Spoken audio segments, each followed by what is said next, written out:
This video that I'm posting right here is very different from the regular reaction video content that I do on this channel, so I'm not really anticipating it to like get much attention. But this is a passion video. This is a passion project that I'm putting out here for you, because something very exciting happened to me. It's reaction content adjacent because of who I ended up playing with. I got to play a D&D One-Shot with a member of the YouTube channel Blind Wave as a part of the thing that they did. I'm gonna be giving you more information about that in a second, but it was a very exciting moment, and so because of that, I have decided to put the entire one-shot up on this channel in as easy a way for you guys to view it as possible. So hopefully it can be entertaining for you to watch. And if you are a fan of the YouTube channel Blind Wave, which is possible because, you know, if you watch videos on my channel, you probably like reaction content, and Blind Wave are my favorite reaction channel on YouTube, and have been for many years. So it was very exciting for me. But basically what's gonna happen is I'm gonna let me break down the structure of this video so you know what this like 4-hour video is, and the different pieces and what you should watch. But this is the little intro section. I'm gonna, after this, give you some context, and I think this context is quite important before you go in and see this, to know what this video is and how it happened, and also important things to know about the way that it's edited before you watch it, because I don't want you to think it's gonna be like super professionally done, because I wasn't planning to post this as a video. I was doing this for my own enjoyment, but I did record it for my own personal reasons, and I've decided now for certain reasons to put it up. So it's going to be the intro, then some context, then the one-shot itself, which has been edited by me painstakingly over the past day. And hopefully I'm going to be cutting the one-shot into like I'm going to timestamp different sections of it if you want to go to any particular section for any reason.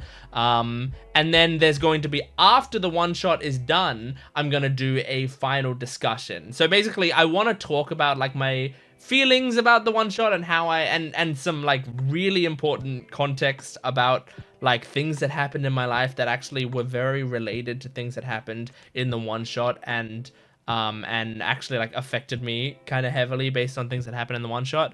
But I don't want to like front load this video with a lot of yapping. So instead I'll just chuck that at the end of the video. It's gonna be like my normal videos where I do like a reaction and then a discussion. It's like that, except you're hopefully gonna watch a 3-hour one-shot, and then if you were interested in my thoughts on the situation and my thoughts going into it and such, then that will be in the discussion section at the end, and hopefully there will be at least 1 or 2 people who enjoy that section as well.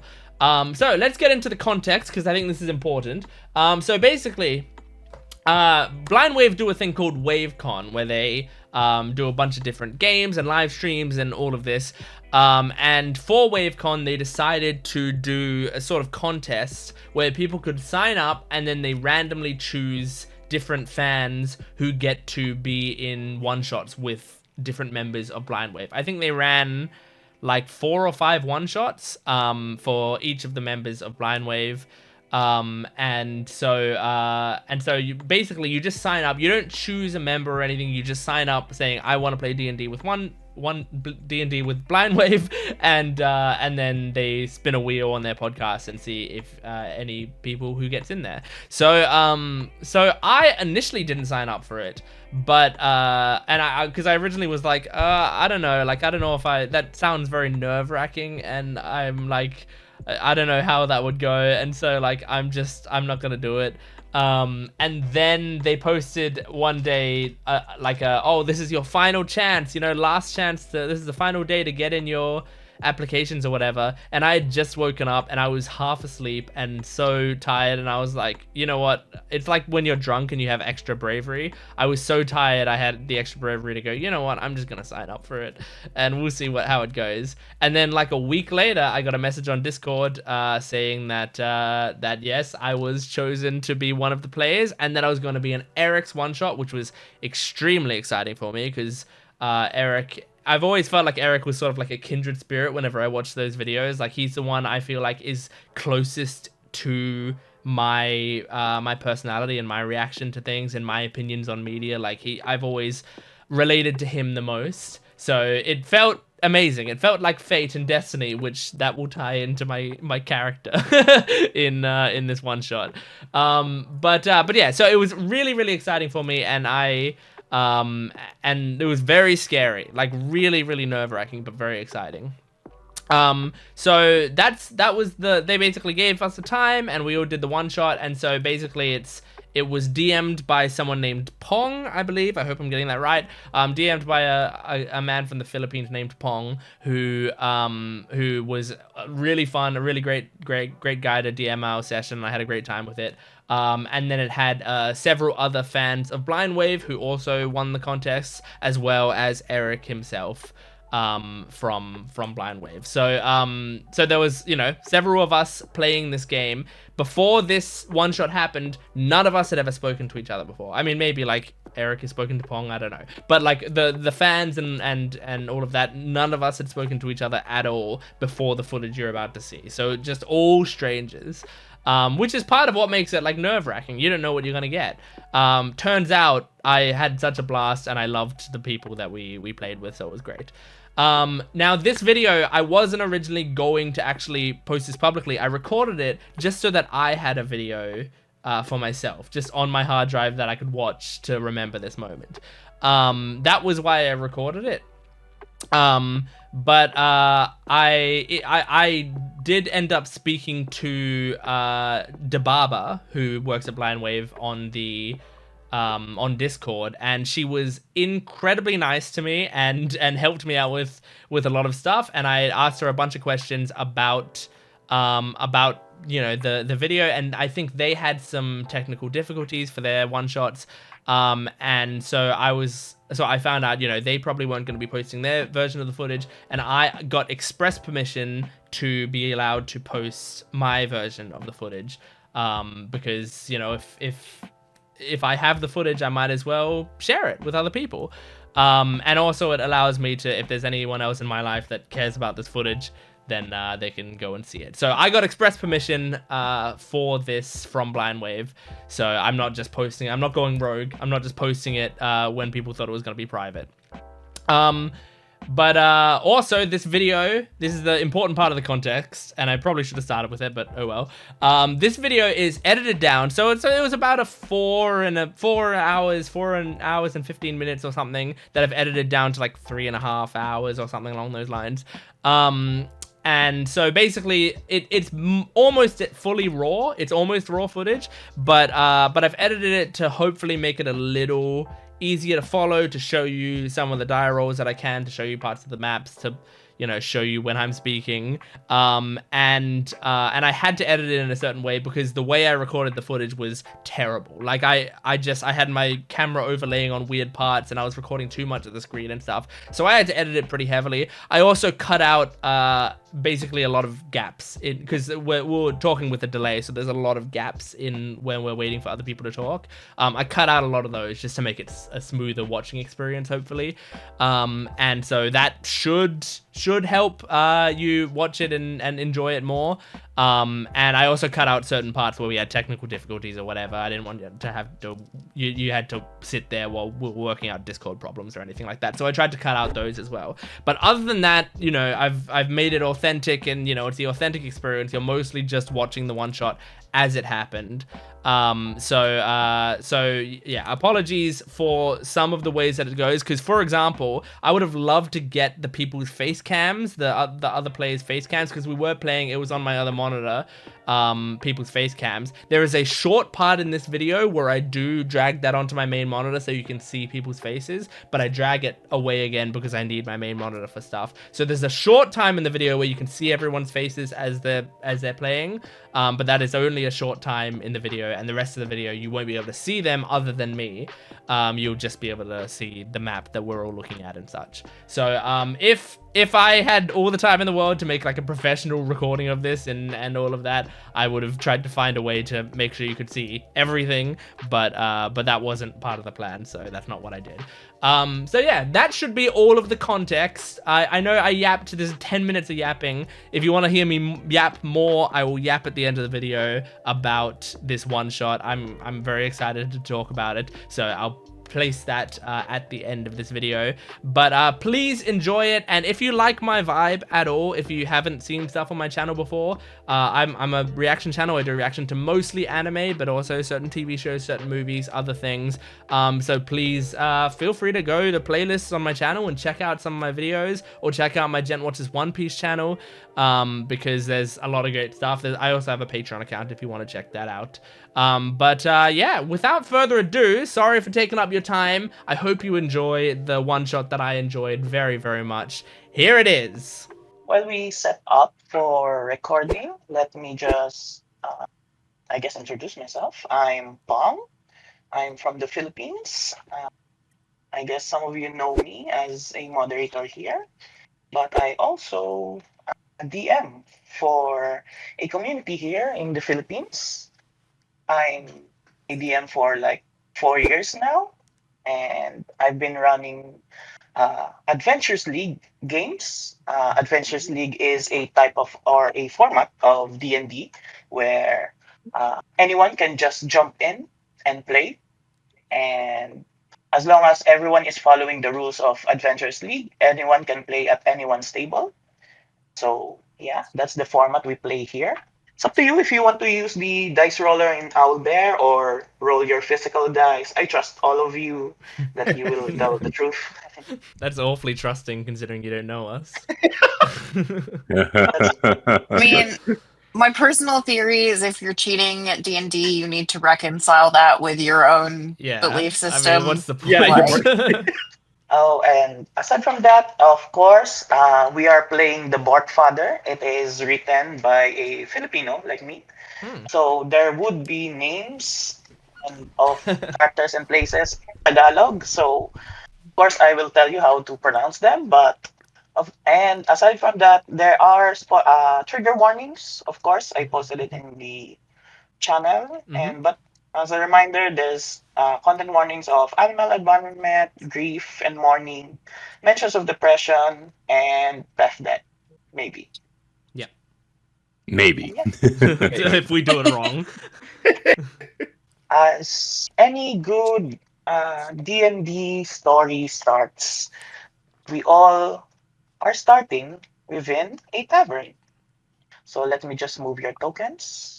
And I need one by one to think of a reason why you are here in the tavern. I will roll, let's say, D6 to start with. Number 4 here is Shiktayan. Ninjario. Yes. Please tell me why you are entering this tavern. What does Shiktarin do? Let me just... As you enter this tavern. So it's just a random tavern. I don't know anything about it yet. Yeah, you are in just a random tavern actually in Riventon, just outside of Baldur's Gate. Tell me, how do you approach this tavern? I approach the tavern very carefully, looking around, checking out the residents, and keeping an open eye if there is someone I could use for something. Okay. As you look around the tavern, it is there aren't a lot of people here, as you see a quest board is also present here. As any good adventuring person here, you would probably want to go to the quest board, but for now it is empty. And let's go to the next one.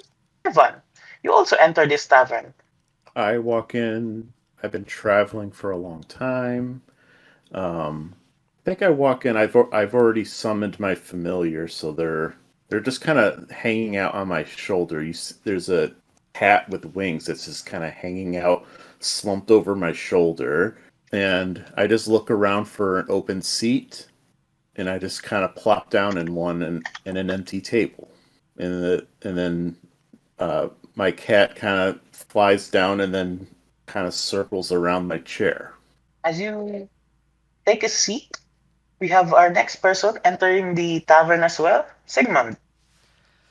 Okay, so you watch as this guy who sort of like has a very sort of long flowing black coat that has like way too many pockets. He walks in, he's got very greasy hair and like burn scars all over his face. He is also being followed by somewhat of a familiar. It's this little like torso sized metallic giraffe. But it doesn't really look like a real giraffe. It looks more like a plushie of a giraffe, like that sort of rounded shape to it. And it's just like hopping along behind him as he walks in. He's just gonna, I think, book it right for the tavern itself, for the bar. And like not worrying about if his giraffe is keeping up. It's hopping several paces behind. He just like sort of like looks at the bartender, leans over and goes, "Excuse me, do you know if there's someone around here that is looking for a doctor?" A doctor, you say? Well, I've heard we have at least one person looking for adventurers, not specifically a doctor, but... That will do. Technically, legally, I'm not allowed to call myself a doctor. But I am offering those services I can wait. It is okay. Just get me whatever you have that is strongest, please. Okay, she produces you see this halfling produces a very velvet red wine. And do you just drink it? I pour it down the giraffe's throat and then I ask for another one. Okay, as you pour it in the giraffe's throat, it chokes a bit, but he'll be fine. Do not worry about him. I guess. Lorian, Eric, you are the next to arrive at the tavern. All right, yeah. Okay, so Lorian, he's a half-elf, heavily cloaked right now. He walks in kind of haphazardly, holding just papers and quills and books. He always kind of has like a bundle of stuff in his hands as he's pouring about. He walks in immediately happy with the pleasant lighting. At the very least, he can read a little bit better in here. He starts to make his way towards the most well-lit area so that he can pour over a piece of parchment that he really wants to check out. But his eye immediately goes to a metallic giraffe plushie drinking. And Lorian is obsessed with stories. He has to know. He has to understand what's happening because he's never experienced anything like this before. So instead of he puts his papers down on the table and walks over to the tavern. And he might just have an inquisitive look, and you think he's going to ask a question, but instead he pulls out another piece of paper and quill and just starts writing. The giraffe definitely like sort of turns its head to like look at him and is watching him, and Sigmund sort of like without looking like reaches over and turns the head back away, just like turns it away from you. "Stop that. Do not stare at others." "Oh no, sir, it's fine. I quite like people to stare." I do not say the word people. What you like? It does not. I am training this metallic giraffe, and it should not be doing that. Oh, you do not want it looking at people. Oh, well, I must know then. When would you want them to look at others? We haven't gotten to that part yet, and I haven't thought that far ahead. Yes, okay, yes. So not a very observant giraffe, then. It stays by itself. And okay, I understand. I am the only one who is allowed to insult the giraffe. You are not allowed to insult the giraffe. It's not an insult, sir. It's simply an observation. As I observe that you are having a drink, bartender, I think that I will join and have a drink as well. Sure, she provides... What is he having? A scarlet colored wine is poured next to you. While you guys are talking, mentally I send my familiar over to just kind of look over Lorian's shoulder and watch that stuff. And so you just kind of see a cat looking at your papers, flies over, looks at your papers, and is just like looking at looking at them, but I'm looking through its eyes to like Alright, look at well- what you're writing. You would see just a mishmash of diagrams, random words, circles, lines. Seemingly no one could decipher what Lorien is constantly writing except for him. But, Lorien also really likes to find patterns in the world. And if someone was very observant, they might find some patterns in his ramblings on paper, too. Yeah.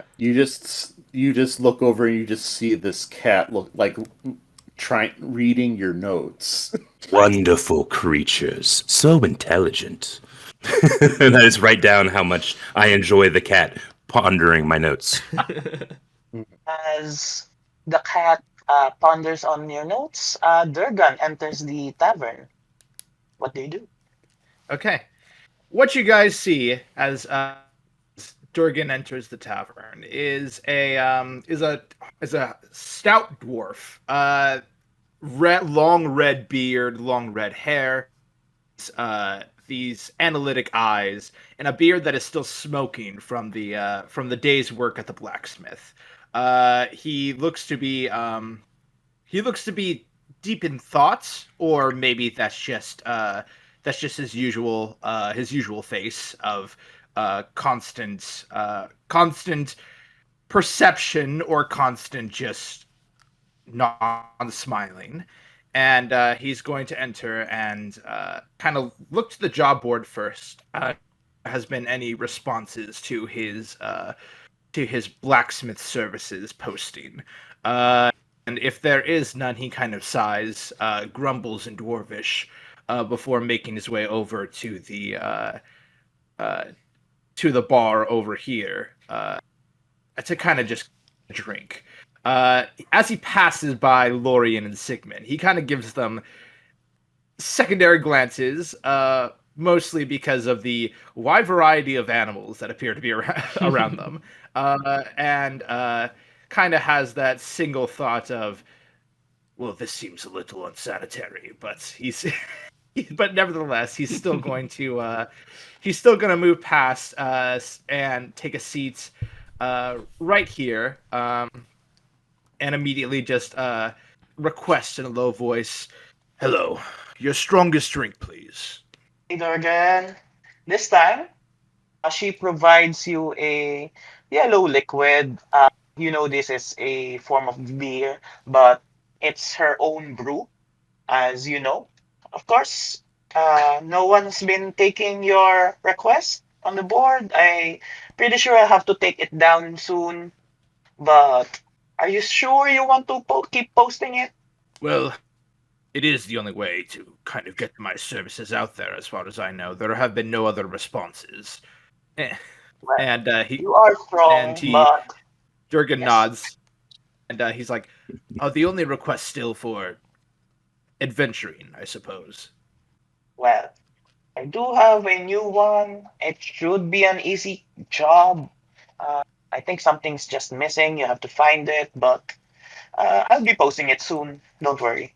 Durgan nods and takes the drink, and kind of like expertly just swings it back, takes a sip, and puts it down, feeling like trying to sense out the strength of the alcohol. And when it doesn't really hit because of his dwarvish affinity, he just sighs. He's like, "Damn it." You've lived your whole life like this. It's still hitting you. You're still like, I still can't get drunk. As you wail in your disappointment, you see Daisy enters the tavern. What does Daisy do? Daisy is a tiny little kobold who is wearing a mysteriously affixed flower on one of her horns, and taps her way delicately across the floor, and then raises a single talon to the tallest part of the counter, not the part that is best for her, the tallest part of the counter, and just tap, tap, tap, tap, tap, tap, tap, tap. Excuse me? Excuse me? Do you have Yes? thornroot tea? I was told you might have thornroot tea, and it's very good for congestion. So I was just wondering if I could get some. please. Thank you. Oh, you want tea? Unfortunately, we do not have any tea right now in the tavern, but I do know someone has an exquisite taste in tea, but maybe you can ask them? Oh, well, I was told the reviews that I heard, people were talking about your beverages, and I assumed that you had a complete beverage selection. Oh, She you're starts looking for like tea, they, but maybe she's- you she heard starts. correctly. Because my name Well, is actually Tea. Oh, oh, well, maybe that was Amazing. it. She starts kind of touching her amulet, which is in contrast to her brightly colored dress, which has lots of bows on it, is a dark amulet that has a skeleton hand clutching a set of scales. And on hearing this, she lets go of it and says, "Oh, well, that does explain it. I see. Um, well, I suppose if I must, I'll have a double brandy on the rocks." Excuse me, Produces Miss the brand. Miss Kobold. I am sorry to interrupt, but I'm a bit of an alchemist myself, and I reach into like some of my pockets and pull out this jug.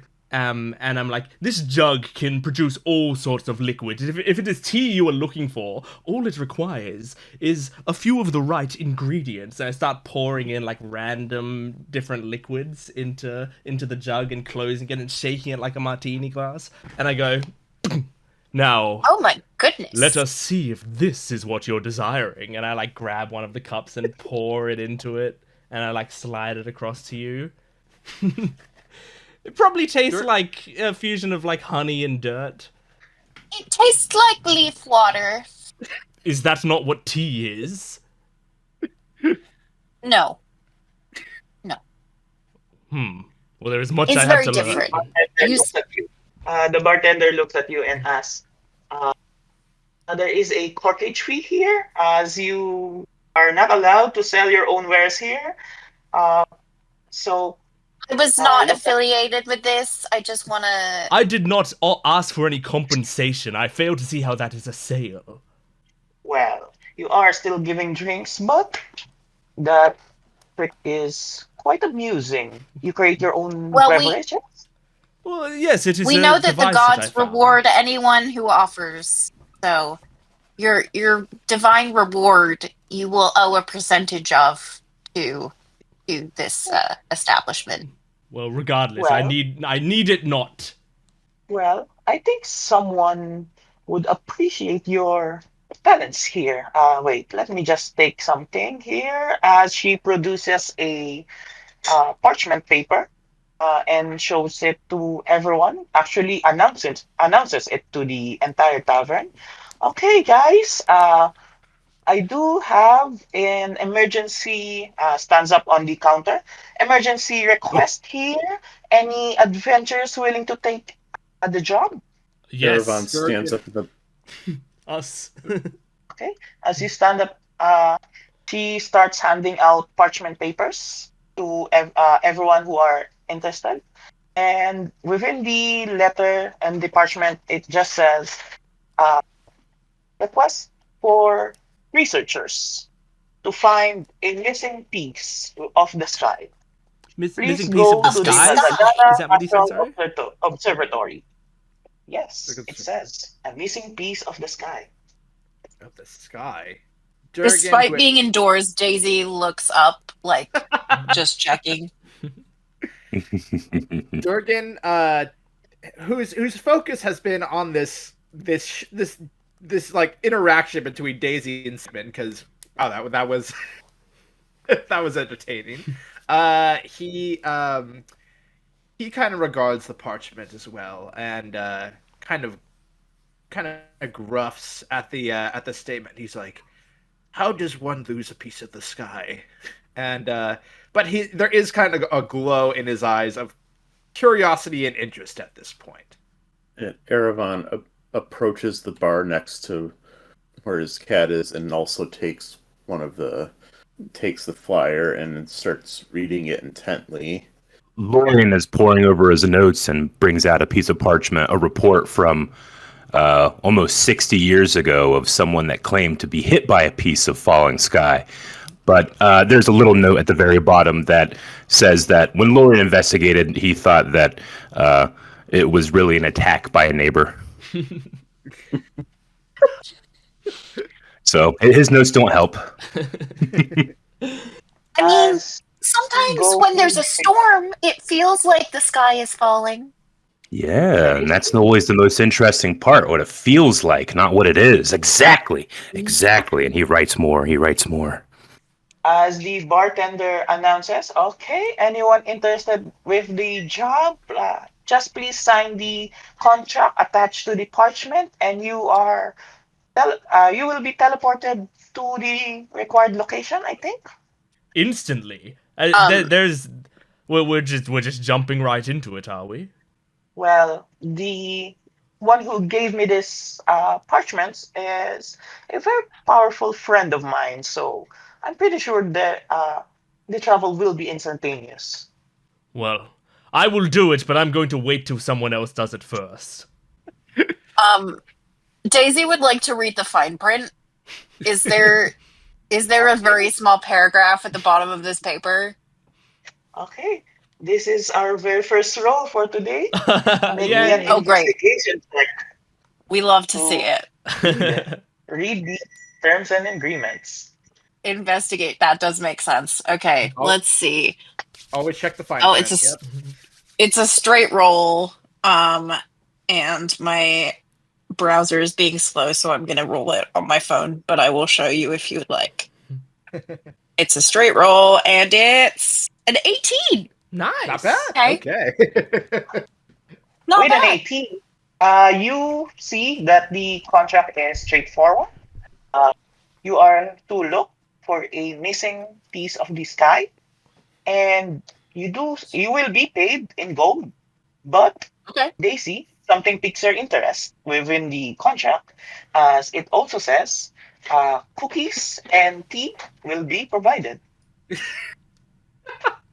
Oh, well, that does change things.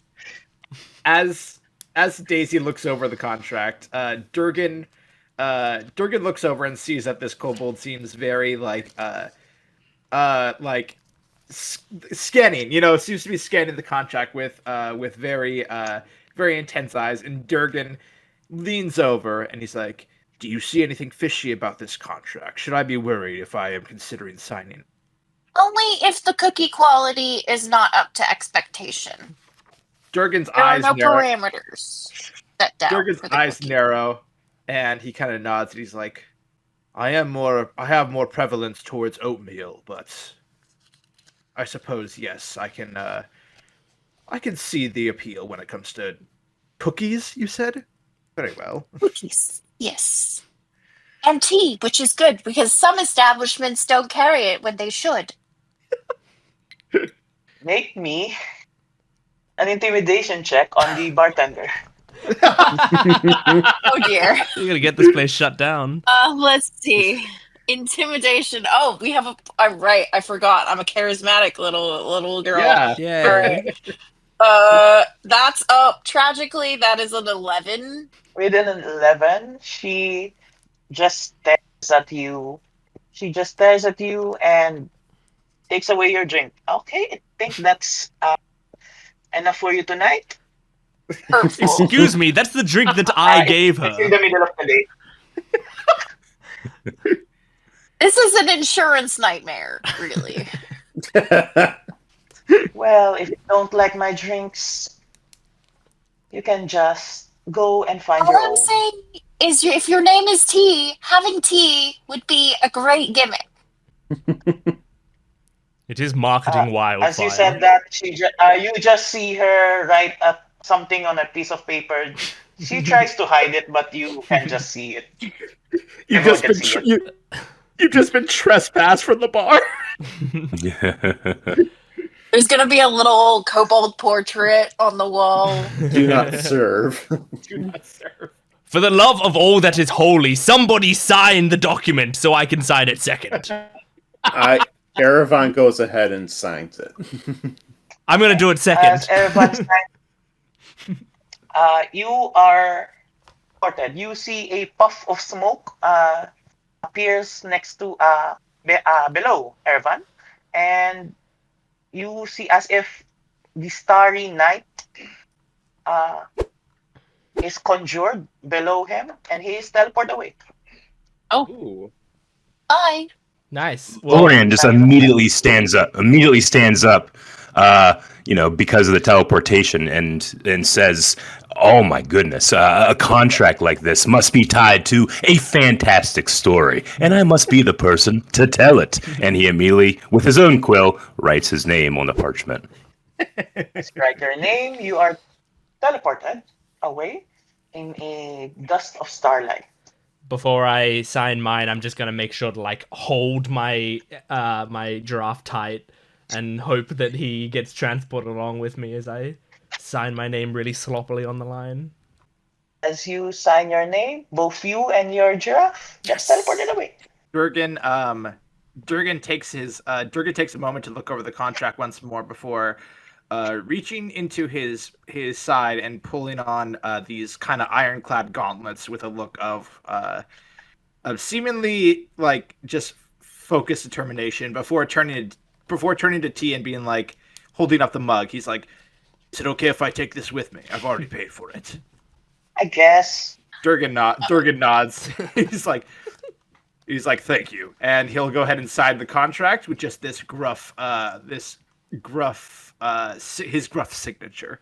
As you sign the contract, you are whisked away, and As tempting as In it the is to stay meantime- here for 4 more hours and give business advice to this person, I will also sign the contract.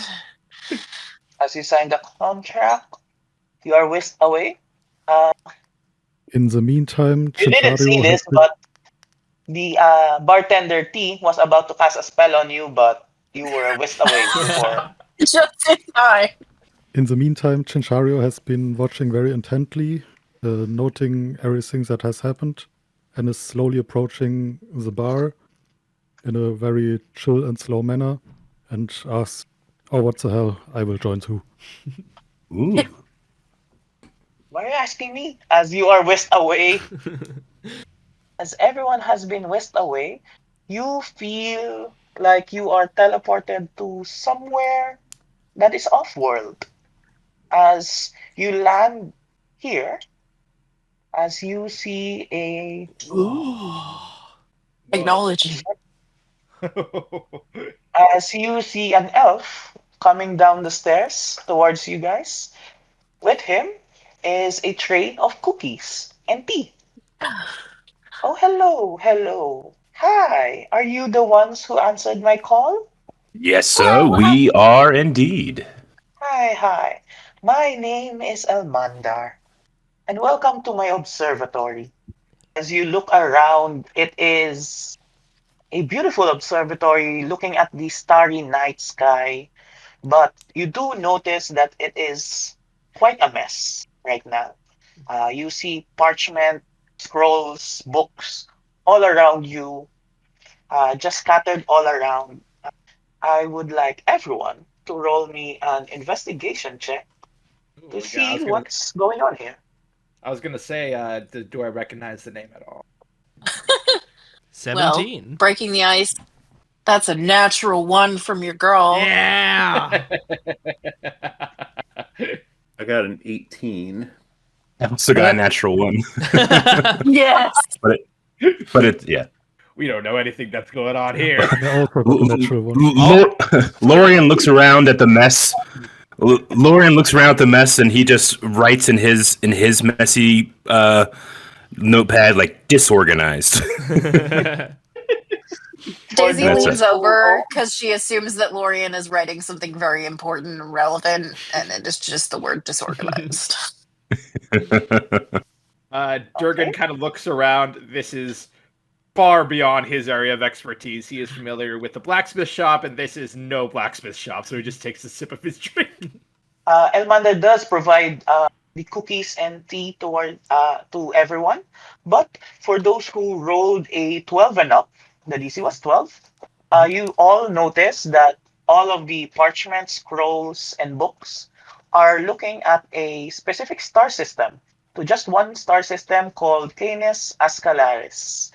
Let me put it in our chat so That would be everyone wonderful. knows the spell. The Canis Ascalaris system is a system of stars in a shape of a small dog-like creature. As you see, who rolled a 17 and up? I did. I did as well. Okay. The two of you do notice as you look up within the dome shape of the uh, observatory, it is also viewing the Canis Ascalaris system.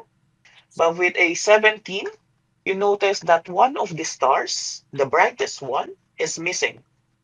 Oh. I'd like to sort of reach my hand out in like a shake my hand gesture and go, "Greetings, it is good to meet you. I am Sigmund Xander the Fourth, and I am here in my capacity as a doctor, but I suppose I can offer expertise in general intelligence as well. And I see up there seems to be a star missing. Is this what was meant by a piece of the sky?" Oh, such. You have very good observation skills. Yes, as you can see, Yes. he points out to the observatory, to the figure within the walls as well. This is a live projection of the Canis Escalaris system. As you can see, based on our records, there should be a star over there. Points at a specific location. And right now, it is missing. That is why I called upon you, adventurers. I need you to investigate for me what has happened to that star. I do not mean to be rude, but is it the greatest idea to recruit random people to find something of celestial importance? How are we supposed to track down a star?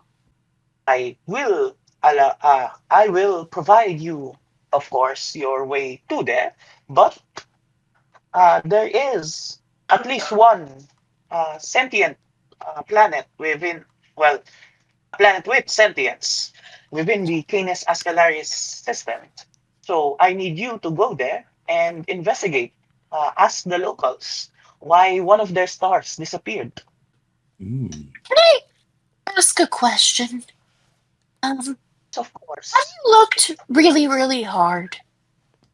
That's a wonderful question. Very hard. Yes. Although I am old, there is still, my sight hasn't degraded, and especially my equipment over here.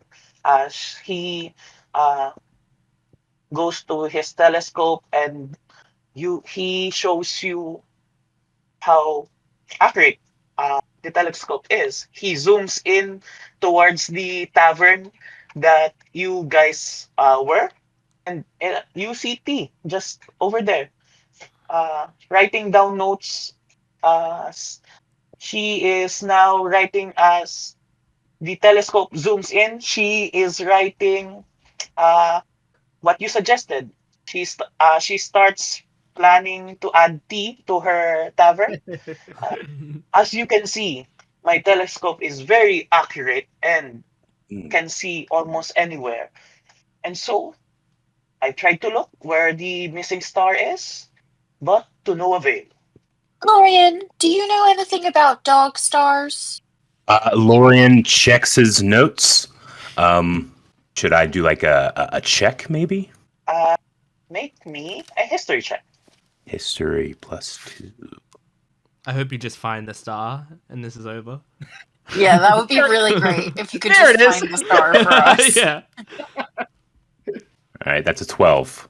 Okay, with a 12, you've heard of stories of the Canis Ascalaris system. It is a famous, essentially, safe haven for those who escape the tyranny of other planets. Mm. It is the home of a very special breed of sentient dog-like creatures named Borks. Hmm. That's all you know with 12. Oh, okay, so Lorian says pretty much that by pointing over a page that he brings out of his crazy amount of notes, and then let's see. I would say perhaps the random selection of us is intentional. Stars and these types of animals tend to follow the route of destiny, and destiny is usually selected. Perhaps they're trying to look outside the box and gather people that do not have a destiny tied to the stars. I think you watch as you say that Sigmund lights up like in this really excited fashion just at the mention of destiny, and he sort of like scurries forward towards you and like grabs both of your hands and lifts them up, and he goes, "Goodness, I did not know you were a follower of fate as well. This is what I was put on this earth to do as well. I was here to follow fate and follow destiny. You know, when we first met, I was not very fond of you, but I've grown to like you very, very much." Tell me, my friend, is the greatest day you've ever lived behind you or before you? I do not know, and that is what is wonderful. Anything could happen, and I would not change anything about anything that has happened or would happen. How very exciting. I say we go searching for a star and perhaps find destiny. Onwards! I throw my giraffe at the wall. Does it bounce? I need to know if it Yeah, bounces. it bounces really well. Doing, doing, doing. Make me a luck check, Sigmund. Take it, what check, sorry? Just a luck check. So this is a D20. Nice. You just need a 10 or higher. Okay, here I go. Natural 1. With a natural 1, your giraffe just bounces all over the place and knocks over the cookies. No! Destiny is a cruel bitch. But that is why we love I it. pick up some of the cookies off the floor, and then I cast prestidigitation to clean them. Ooh. It's like all fine, and I hand them over to Lorian. Lorian sniffs a cookie and then puts it into a pocket somehow that has other cookies he's collected. Some of which are rotting. Thank The you, sir. cookie Thank bucket, you. obviously. Mm. Beep, beep, beep, beep. As you hear something beep, one of the machines here in the observatory is beeping. Elmander rushes towards it. Oh my, what is this? Oh, an emergency distress call. As he starts playing the emergency call, presses it. As you all hear, woof, woof, woof, woof, Is a dog sending a As you distress hear- call? barking. It seems so. Oh, Do I understand? I feel like I understand it in my heart, but do I understand it? make me an animal handling check. Or an insight Great, check. great. Insight. Okay, insight is better than animal handling. So let's see. That's a 12. With it, 12, you just hear from the dog's voice is a form of seeking help, but at the same time trying to worry about something, a protective sound. It's trying to protect something you can hear. Mm. That's what May you I get. suggest something? Go ahead. We may not be able to understand the dog, but it's very possible that the dog can understand us. Perhaps ask it yes or no questions, and if it says yes, it's 2 barks. If it says no, it is 1. Ooh. That is a wise way to go about things. Just don't As ask you 2 said- questions at once. As you said that, Elmander steps in and just says, unfortunately, this is a one-way communication. It seems whoever sent this is already offline. Is anyone here better at speaking dog than I am? I'm very rusty. Let me double check my character sheet. I'm Did you add only. dog as a language? I'm unfortunately only familiar with canine sign language. Very useful. Very useful. Yes. If I invented a dog, I would be able to understand it. But that is the only type of dog I would be able to understand. I do not often speak with dogs during my my line of work, so unfortunately, I do not have any kind of knowledge in this. Well, I think the You point are- is all we need to understand really is it is a distress call, so it means help. Perhaps all we need to do is find a way to get to this dog. My understanding is that our friend can get us there, yes? As you said that, Elmander speaks. Yes, the distress signal came from planet Bork, the only planet within the Canis Ascalaris system that is has sentient beings. If there is a distress signal coming there, I think you should probably investigate there first. Maybe it's connected with the missing star, Azucena. As he explains that the name of the missing star is Azucena. Are you ready? I do have a contact with a ship that is prepared to take you to planet Bork. Maybe investigate where the distress signal came from first? Very well. Durgan kind of nods before he's like, I do have a question. Is there a surefire... You said you could bring us there. There's a surefire way you can bring us back, correct? I just want to ensure that we have an exit door, I suppose. Oh, well, I can...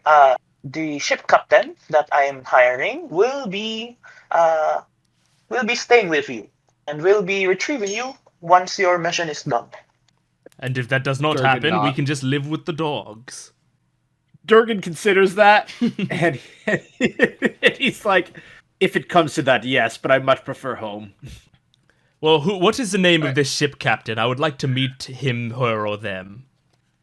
Well, time to contact them, I guess. As he picks up a stone placed on the table. Any spellcasters here would recognize it is a sending stone. He contacts. They are ready for you. You hear buzzing from the outside of the observatory. As you see this is flying down next to the observatory.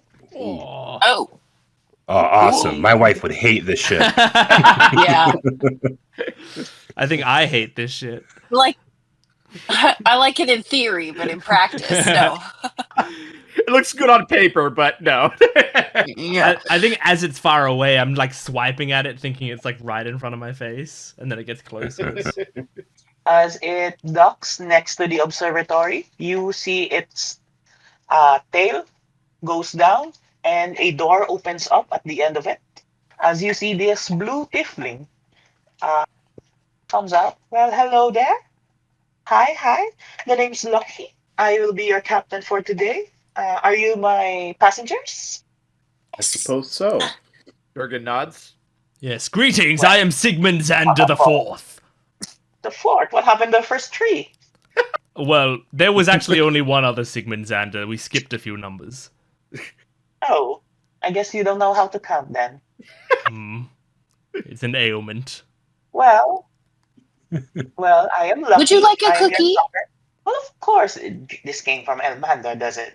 Yes. There are some. Oh, wait. Let me look. And she goes through her robes and comes out with like a bunch of crumbs. They've been crummified, and just kind of places them in this person's hand. I guess I can't be picky in space, but let's go, I guess. I was ordered to take you to planet Bork. The journey is, well, it will take just an hour, but I do hope you make yourself at home in my ship. That's all Daisy And needs. She finds a cozy beanbag. You do find beanbags in the ship. Of course. everything is provided. Elmander already paid for the services. And shall we go? Do you need anything else while here in the observatory, or shall we go? You don't happen to speak Bork, do you? Unfortunately, I don't. The residents of Planet Bork, well, they have their own language over there, but unfortunately, I haven't been there myself. But I guess this is a first time for everything. That's all right. Maybe we can make. She turns to Lorien and says, "Maybe we can write down some of it. How do you write down a Bork?" Lorien is in the middle of drawing a dog as he looks up to you, and goes, "Well, sometimes pictures speak 1,000 words." Ah. Yes, if we want to say the word dog to them, you can just show them that picture. Exactly. Oh, I was visualizing a million pictures of just the dog with its mouth open, making different shapes. I was gonna say Durgan's gonna take a look. How is the quality of that drawing? Is Lorien a skilled drawer, illustrator? I would say it's pretty skilled, but it's smudged. He always has like ink and lead all over his fingers, so it's just as incohesive as some of his other notes. But you can see some skill in the drawing. Okay. See if they respond to saying walk. Yeah. They all get so excited and run around. Yep. Is everyone comfy in the ship? Yeah. Yes, Durgan kind of nods, and as he goes forward, he's also going to take note of the person that had joined them that he had not seen before, the hooded person, Chinchario, and Durgan's kind of walk up to them if they're going into the ship, and he's just going to be like, I don't recognize you. We have not made an acquaintance yet, I don't believe. Chinchario seems very unimpressed by everything that is going on and just ignores him and walks further into the ship.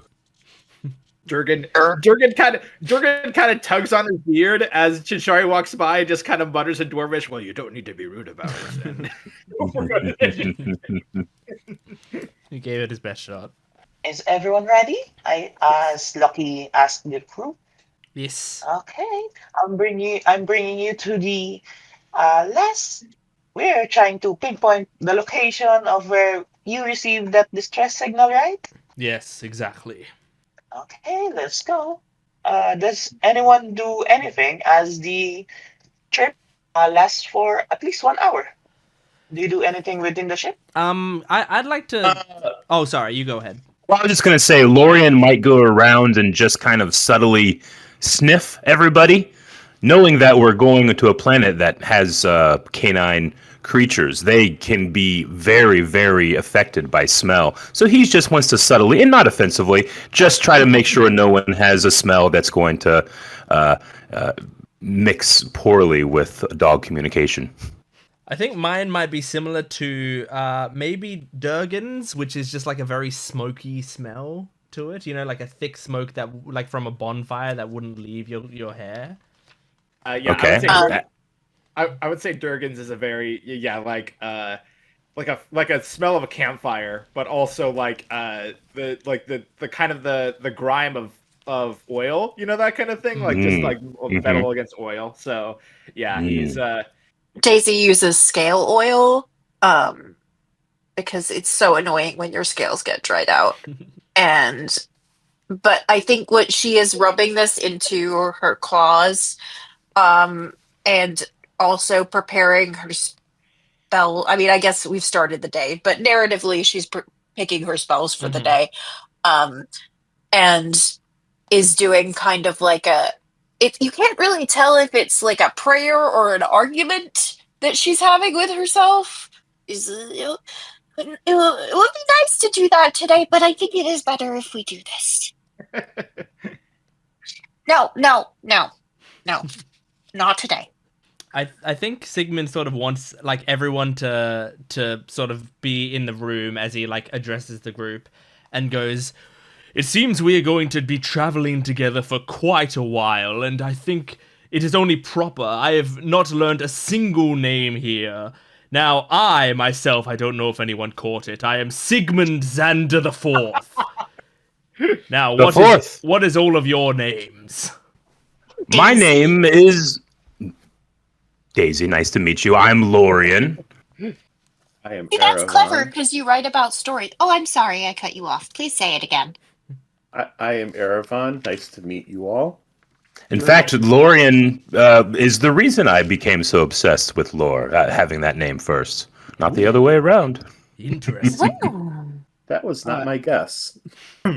Durgan kind of tugs. Durgan seems deep in thought, but once at the words of Sigmund, Durgan kind of turns and he's like, "Oh, my name is Durgan, blacksmith," and he looks around.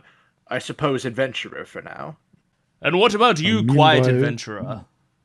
Meanwhile, Chinchario is just leaning against the corner with his hands in his pockets, looking very far off into the distance, but suddenly just says, "My name is Chinchario, and I seem to be interested in this missing star as well as all of you." Wonderful. Can Durgan make an insight check to see if Chinchario knows more than they're letting on? Sure, make me an insight check. Did you steal the star legally? You have to tell us. It's been in his pocket this whole time. Okay, not very much. I got a 9.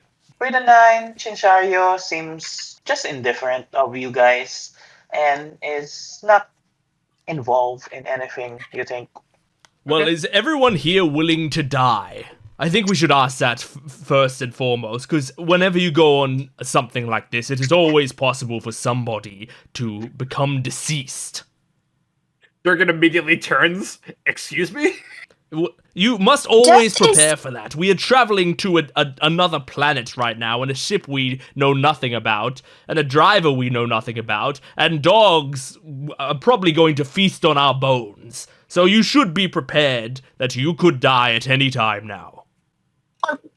And Death is a natural process. I agree. Chinchario looks up and says, "I'm ready for some of us to die, but it won't be me." That's a very healthy attitude, Chinchario. Honestly, Kellenblor told me that I'm not going to die today because I'm his favorite, so we should be fine. Durgan kind of shrugs and he's like, I have no plans to die today. But no, I have no plans to die today. And Lorian says, I do not fear death, but I pray, should I die, someone writes down the manner of my death. Someone I'll remember to do put it that. on a post-it. Yeah. We'll figure it out, don't worry. Chinchario, you're the first one to spot it. You do see this planet is fastly approaching. It is orbited by 2 moons. One of the moons shines as if it's radiating with light on its own, and the other moon is full of craters as if there are patches all over its entire surface. As you hear from the intercoms, it seems we're here, planet Bork, fast approaching. What do you do? As the ship approaches, Durgan, who is not entirely used to like planet to planet travel, kind of clutches at the sea. Tries not to physically show that he's clutching on just out of instinct, trying to keep that cool face, but no, he's definitely like his hands are kind of digging into the seat around him. It seems whatever magics enchanted this ship, you don't even feel the movement of space travel here. But of course, the thought of traveling this fast still gives you unease. But you are fast approaching the planet as you see you are landing near a tower next to a desert. See the native wild. You hear from the intercoms, okay, this is your stop. The message was tracked here in this tower, so please, you may get off. If you ever need me, you see Lucky, the tiefling, provides. Will actually go to Daisy. Daisy, right? Gives Yes. you a stone. This is a sending stone. If you ever need to contact me, you just use it. So please don't use it right now. It's a one-time use every day. So don't Daisy use it had right her mouth open to use it immediately. Oh my god. Puts it in the So if ever need me, just use that. I guess good luck on your mission. Thank you. I just pat Durgan, Lucky on the shoulder. Durgan quickly moves up to the captain and kind of shakes her hand as like a thank you for your help in traveling the matter. And then he'll quickly leave the ship, trying not to give the sense that he is kind of grateful to be off the ship for now. blood. As you go down the ship, you see this observatory. It also has a telescope protruding on its side. And you approach. As you see this in the inside. Ooh. Oh my god. What do you do? If you don't mind my asking, what's the biome of this planet like? Is it like jungle, or is it more just like plains or like that? Is it like a humid heat? From the outside of the planet, you see that it is similar to Toril, where you came from. Okay. You see an ocean, grasslands, but where you landed seems to be next to a desert, so dry and arid. Oh, okay. What do you do? Is there a door? Because Durgan will walk up and try the door, or is it just a straight wall? The door is over here, and Okay. it is just open.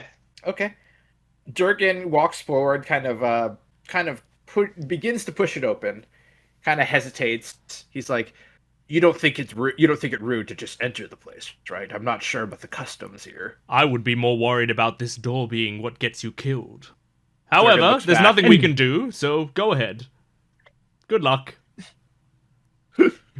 Durgan, And depending on the parts per million that they can smell in the air, they might already know we're here.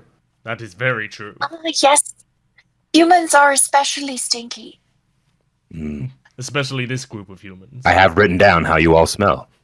Durgan nods and he's like, "Well, humans smell, but luckily, I am dwarf," and he's going to push the door open. As you open the door opens. Nothing happens. Yes! Okay, that's good. First test complete. All right, Durgan will enter. As you enter, you see this very futuristic observatory, and the first thing you do notice is there is someone seated next to the telescope, not facing you guys. It seems he hasn't noticed you yet. Durgan takes a couple steps forward. The words of Sigmund are kind of playing in his mind because Durgan takes a couple steps forward, and he's also just looking to make sure, like, does this look like a trap or like anything like that? But no, it's okay. So he's stepping into the floor, and approaching. He's just going to he's just going to call out, like, "Excuse me, I don't mean to interrupt." No reply. That is not how you do it. Here is how you do it. Greetings! I am Sigmund Xander the Fourth. We are here because we received a distress call. Please respond promptly. Can No I reply. cast detect magic while this is happening? That's probably smart. Are you ritually casting it or using a spell slot? That would take 10 minutes. I'm going to use a spell slot because YOLO. We need it now. Okay. As you cast detect magic, you immediately get the sense that this guy, if you are near enough, let's say you're near enough, you I'll feel move if I strong need to. you feel strong enchantment magic on him. But that's not the concerning part. The concerning part is you feel the land itself is bathed in necromancy. Whoa. If there's a piece of furniture nearby, I'm trying to see if there's furniture. Daisy, I keep clicking on the image on the stream instead of the window that I can move my token in because I'm a genius. But I will move to like the nearest table or side table, and Daisy's gonna climb on it. Like if you see a mouse on the ground, but in this case, the mouse is necromancy.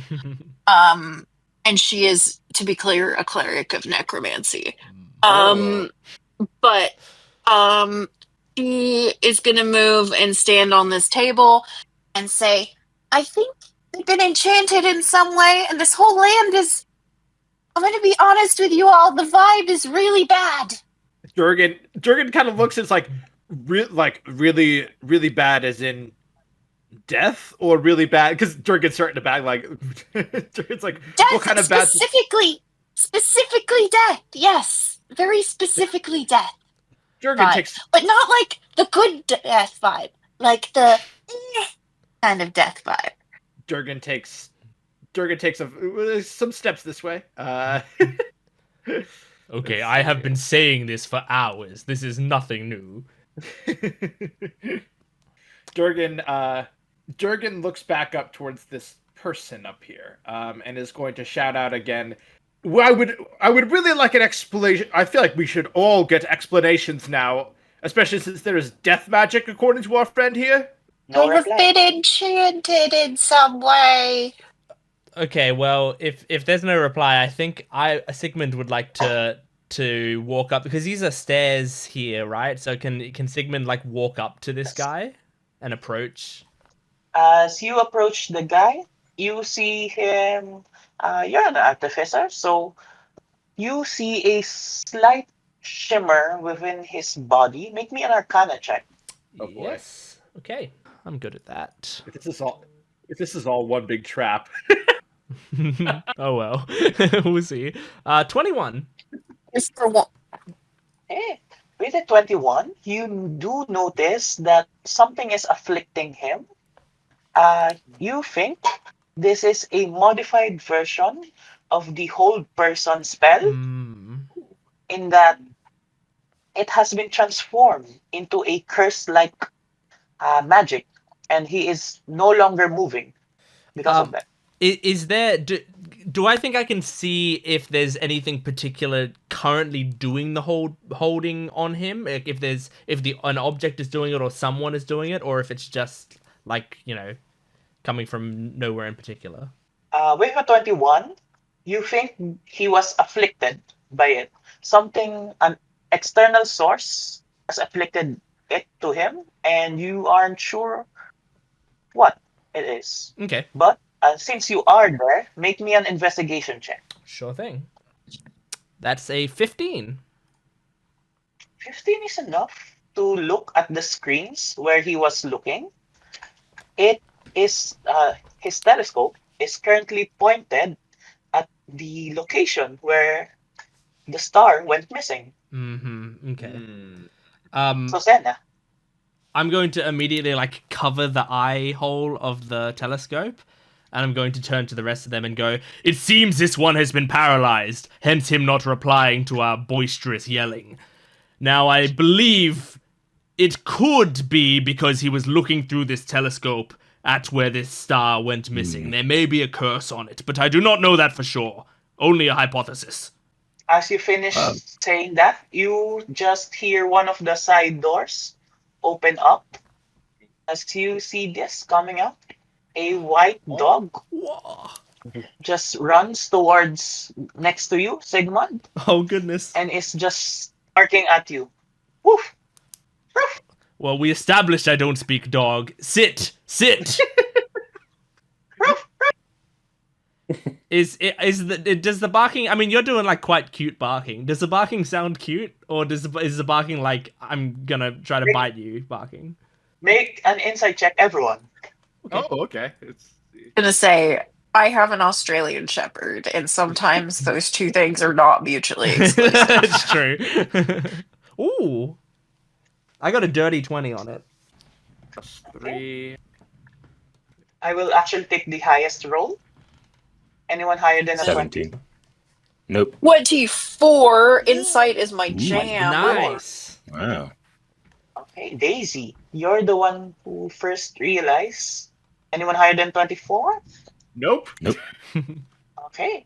You're the first one to realize that it is warning you of something as you see the entire room starts to darken and you see coming out of the shadows Oh boy. are these things, and I need everyone to Oh. roll me initiative. Oh Oh boy. no. Oh no. I feel like I caused this by understanding what it was saying. Somehow I caused its resistance. Oh god, Well, that's demon not very demon dogs. friendly looking. Yeah. I mean, don't get me wrong, I'd still adopt one, but no, they don't look very friendly looking right now. Should we put our initiative right into the little tracker thing?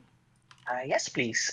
To the Ooh. leftmost number, please insert your initiative. Left. Great. Oh yeah, I'm a cleric. I forgot. Dorgan rolled a 12. The white dog will also enter initiative. I will protect him with my life. Yeah, he's friendly. He's helping us. Oof.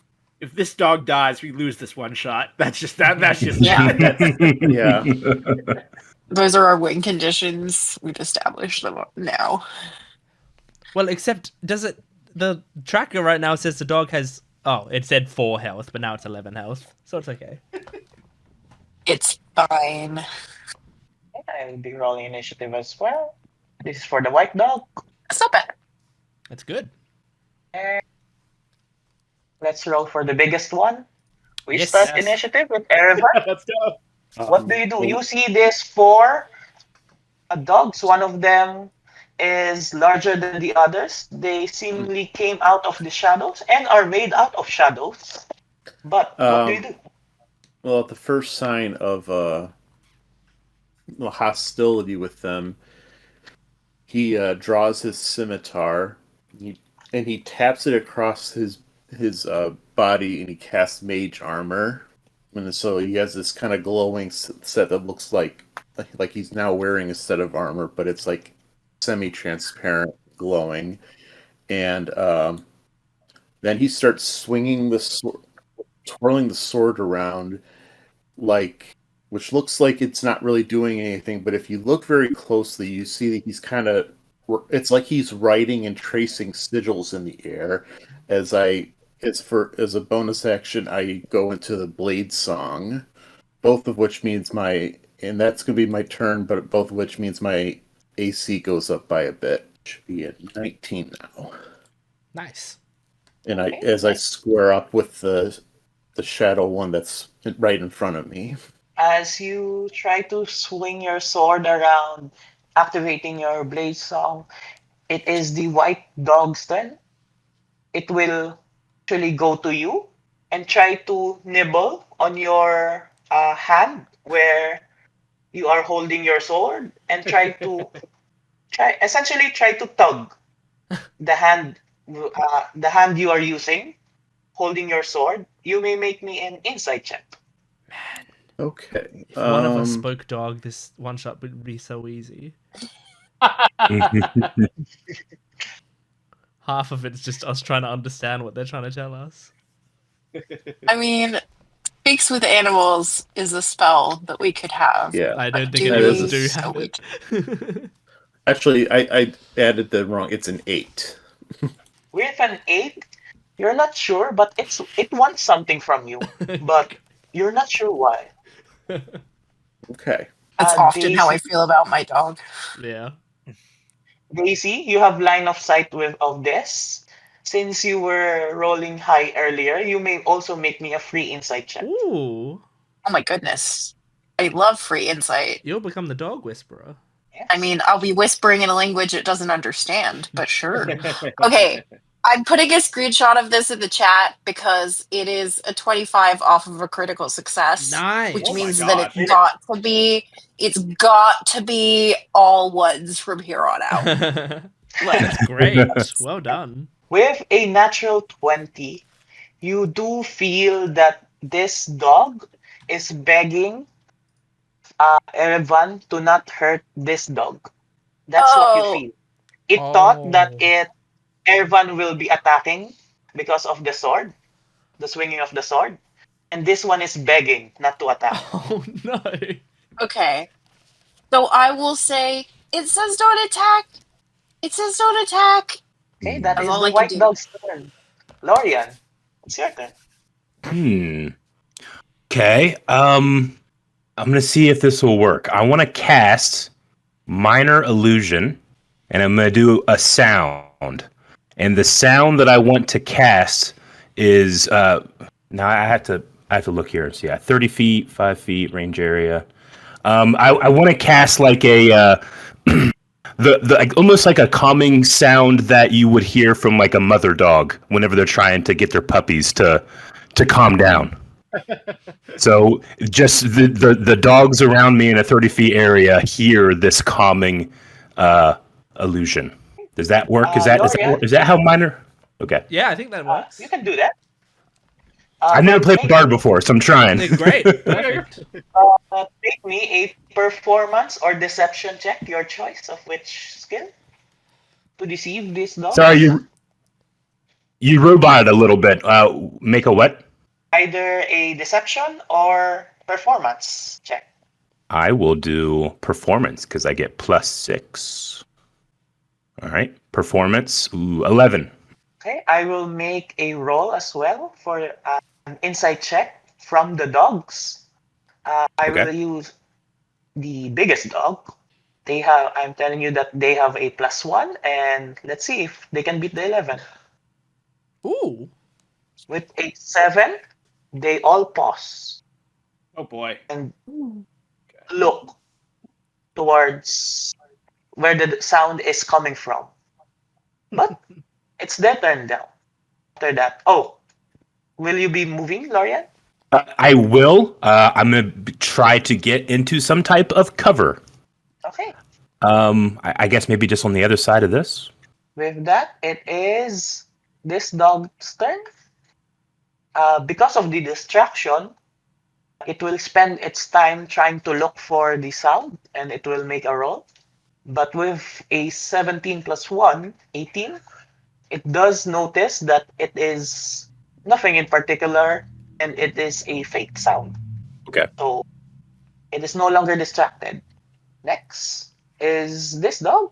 Will also make a roll. Oh. Natural 20. Wow. Oh my god. Wow. These dogs And are good realize boy. that I'm sorry, we might have to start pushing back. no a longer little. distracted. We might. Is this guy's turn. Will also make a roll. It meets the 11, so it's no longer distracted and will move towards Oh my this God. direction. Okay. That's rough, buddy. That's And rough. it's now Sigmund's turn. No. Okay. Great.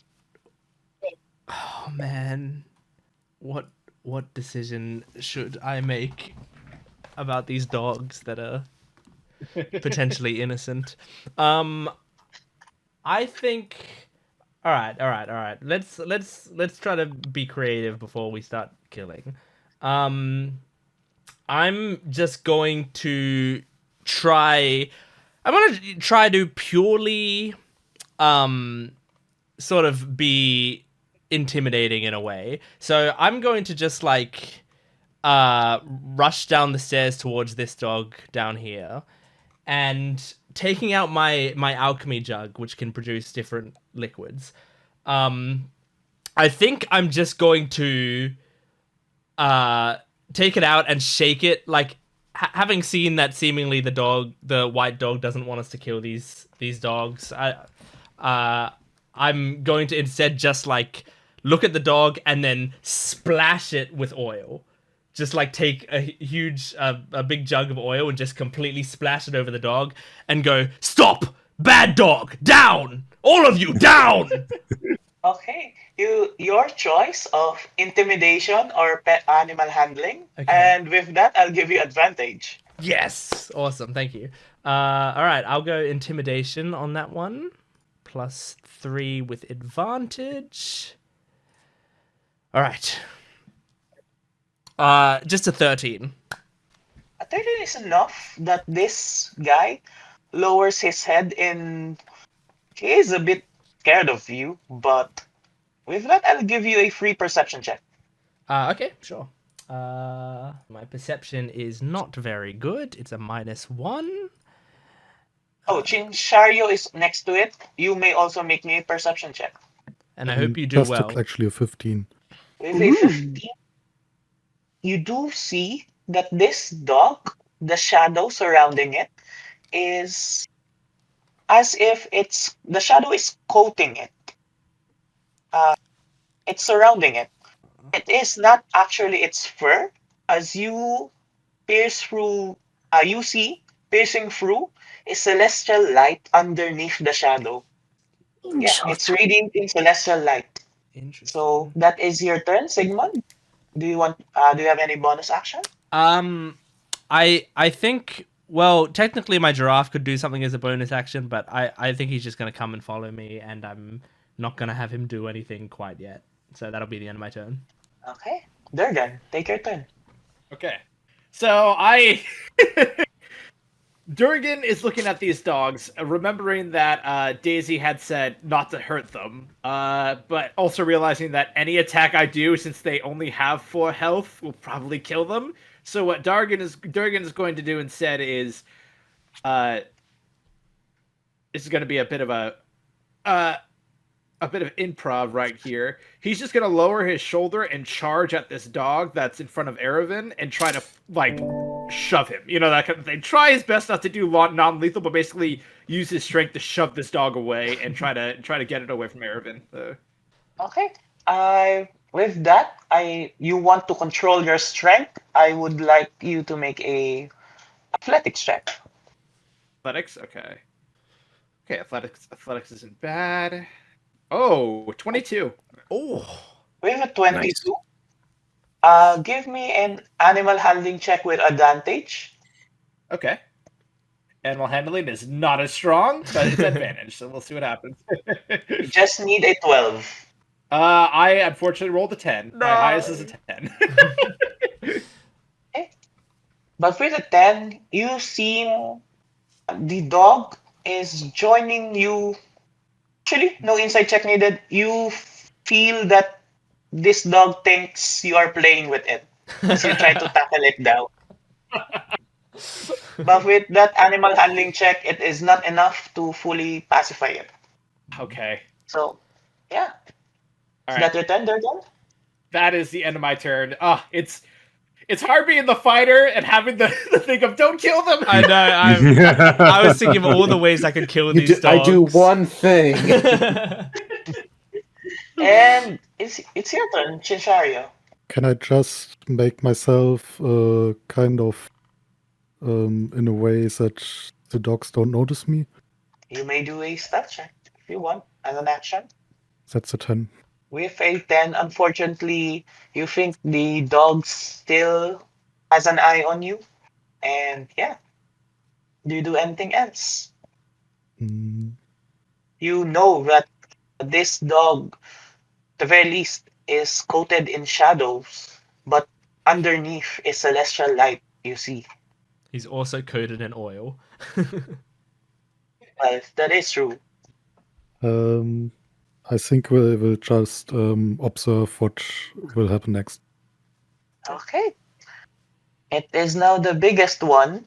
Oh boy. Well, unfortunately, with an 11 earlier, it doesn't get fooled by the sound and will go to you. Oh god. Yeah. This is And This unfortunately, area- still has an action. Will attack. Okay. As you see, it raises its paw, and unfortunately, it benefits with 2 allies next to it. Tactics. Okay. So it will roll with advantage. Try to hit you. 19 on the die. It will hit. Please take. Could I cast shield?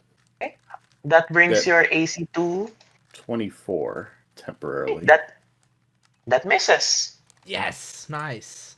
okay. Ooh. Okay. as it growls, as it tries to hit you with its paw. It hits your shield and manages to deflect the attack. As it ends its turn, it is now Daisy. Your turn. You think this guy is still begging everyone not to attack? Okay. I didn't take calm emotions, which is in retrospect a mistake. But who thinks they're gonna have to tell everyone to chill out? So I am standing on my table, and I'm going to get the idea from what Lorian did, and I'm going to and I'm going to use my cantrip thaumaturgy, and instead of like amplifying my voice, I'm going to do a whistle, which myself cannot do in real life, but she's a kobold, so I assume that they have the power to whistle. This is a skill that I can have in D&D that I can't have in real life. And so I would like to whistle and try and get all of them to sit. To be clear, not my allies, the dogs. I do it anyway. I mean, you could do it to everyone if you want. But everybody, thinking, time out. Everyone take a breath. So, your choice of an intimidation check or a animal handling. If you choose animal handling, the DC is lower. I'm going to choose that because my bonus is slightly higher. I have a +3, so let's see.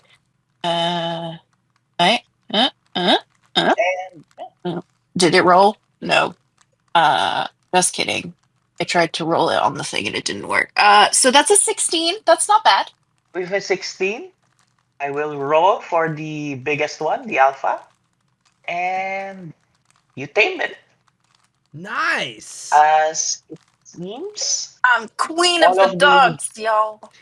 All of the shadowy dogs are bowing down, but I need everyone to make insight checks. Ooh, okay. As we end initiative. Whew, nice job. All right. Oof. I won D&D, you guys. Yeah, we didn't even lose the main dog. We're good. We're good at this. We were one round away from slaughtering dogs, I think. So that's great. I got a 19. I got a 22. 9. Is anyone higher? I'll take the highest one. 22 for Chinchario. 22. Ooh. Okay. Chinchario, you think they are not just bowing down, they are asking for head pats. Oh. What do you do? I will tell everyone. Well, I reach into my cookie pocket and get enough cookies for all the dogs. Not in the rotted ones. So you bring up the Not the cookie? chocolate ones. yeah. Yes, and no All of- chocolate. Durgan, who had his arms like, he was like pushing against that dog right there. Before it leaves, he kind of wraps his arms around it and kind of like an aw. Aw. As you wrap your arm around it, you do see the shadow recedes, and a normal dog comes out. As you see, you are banishing the shadow as you rub its body. Ooh. Aw. How intriguing. I'm going to approach the one that I covered in oil and I go, I'm sorry for the oil. You are much more flammable now. And I start rubbing its head. As you rub its head, you do see a form of a normal dog just comes out of the shadows. As all of them gorge on the cookies, as it seems all of them are hungry. Durgan kind of looks on as they eat and looks to his allies and he's like, so did we banish the shadow? I'm not quite sure what happened there.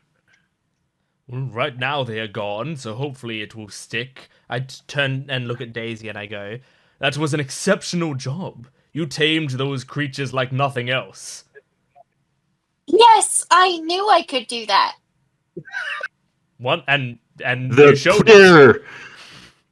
Yes, the clear authority and the timbre of your whistle seemed quite practiced. You must be a master of animals back home. Yes, I am certainly capable of replicating that sound. Give us another whistle right now. If I don't, Listen, if I don't everyone. save it, it won't be special. I have to save it so it's special, you know? Fair enough. Okay. Oh, the dog's coming back. Oh. As you see the white dog left for a bit and is coming back, on its mouth you see 6 doggy collars. Oh. Wait, is this okay? Ooh, doggy collar? Is it okay for us to put collars on these dogs? It's like putting on jewelry. Yeah, It just Right. means that they're well trained. I guess so. I guess that's fine. Are there, The white are there dog names gives on these one. collars? No, there are not. Sigmund, as an Yes. artifice, Yep. make me a Arcana check. Okay. Ooh. I've seen a documentary called Up that talked about this. 19. 19. You see the collars are very much enchanted, but you also know that they are not for dog necks. They're for humanoid necks. Oh, that makes Oh. it way better. I That's turn so to much everyone, I turn to everyone and I go, "Good news! These collars are not for animals; they are for us." And I'd start tossing a collar to each person. Durgan gives him a strange look. He's like, we are to put on dog collars? Don't you see how wonderful this is? Put it on now! Lorian just immediately puts his on. He loves a novel experience, so he's never done this before. And it immediately goes on. As you Durgan, put it on, yeah, the white dog looks at you and says, "Finally, you can understand me now, yay! right? You can understand me right now." Yes, I can understand you, and you're not even using sign language. What's that? What sign language? You don't have dog sign language here. I understand. Hello, my name is Dorian. I, with my friends here, have come to help. Did you say your name was Dorian? Lorian. Okay. My bad. Dorian's your My brother. bad. I was thinking of. I mixed Durgan and Lorian in my head. My bad. Greetings, canines! As I am everyone- Sigmund Xander the Fourth. Hi. The name's Ghost. Ghost.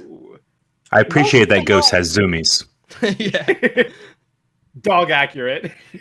Mm-hmm. Ghost Malone. The name's Ghost, and as soon as you guys hear Ghosts speak, I need everyone to make history checks. Ooh. Durgan is proudly sporting a +0 on that. He did not study history in school, so High five. 14. 13. 11. 19. Okay. 3. The DC is just 13, but you all remember Ghost's voice. You've heard it before. You've heard Ghost's voice before from an emergency recording, a message earlier. You realize yeah, it was okay. Ghost that has sent the emergency broadcast. Oh. Durgan kind of sets forward. He's like, yes, like Lorian had said, we are here responding to your distress call. What exactly happened here?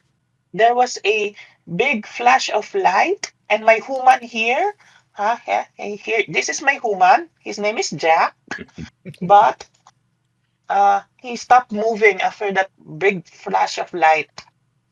Actually, all humans stopped moving.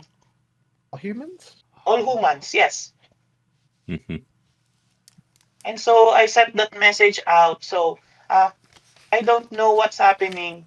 May I put forward a concern that I have immediately hearing that, which is that theoretically this constellation, the Canis Ascalaris system, it was a constellation made up of many stars, one of which has disappeared and that has frozen up the humans. What if another star was to disappear while we were here? Do you think we would also be subject to this? Maybe. Great. Ghost replies. Do you remember anything else that happened when this flash occurred? There was a flash, and then some of us Borks had shadows around us, but they went dark and they were hungry. Is there a particular difference between yourself and the Borks who were covered in shadow? Do you think there is any reason you can decipher of why you were not covered in shadow and they were? Look. As you look at Jack here, he was working on a computer-like system. His hands was extended. Look, I can have my head put under his arm as he Ghost gives himself a head pat from Jack. Oh, I see. It is very This convenient. keeps me okay. The shadow lifted then from it, maybe. Yeah. Can Daisy?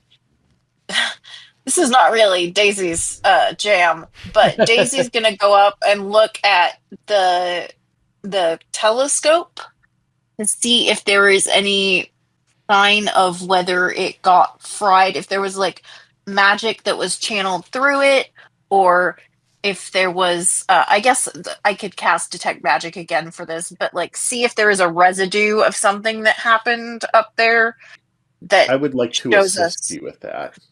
I would You, like to go with. you may need Wait, to because Are you looking at the telescope or are you looking through the telescope? I mean probably at the telescope to start Okay. with. Because I was like, Durgan is like he is here at the side and he's kind of warily looking at the telescope itself, and he's like, I don't think anyone should be looking through it lest we end up like, he points to the frozen man over there.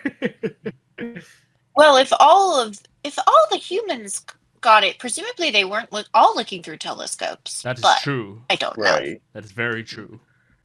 Presumably, it's also been less than 10 minutes, maybe, since you cast Detect Magic the first time, so maybe it's still up. Yes, it's still up. Oh, great news that I don't have to use another spell slot. Yeah. So, woo. Oh yeah, I will give you the help action with that. I would need an investigation check, please. With the Okay. help, advantage. We love advantage. Oh dear. With advantage, that's a really solid 7.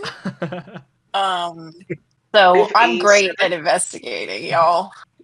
You see a lot of blinking lights, a lot of buttons to press, and make me a luck check to see what button you randomly press. Yes. Great, love it, love to see it.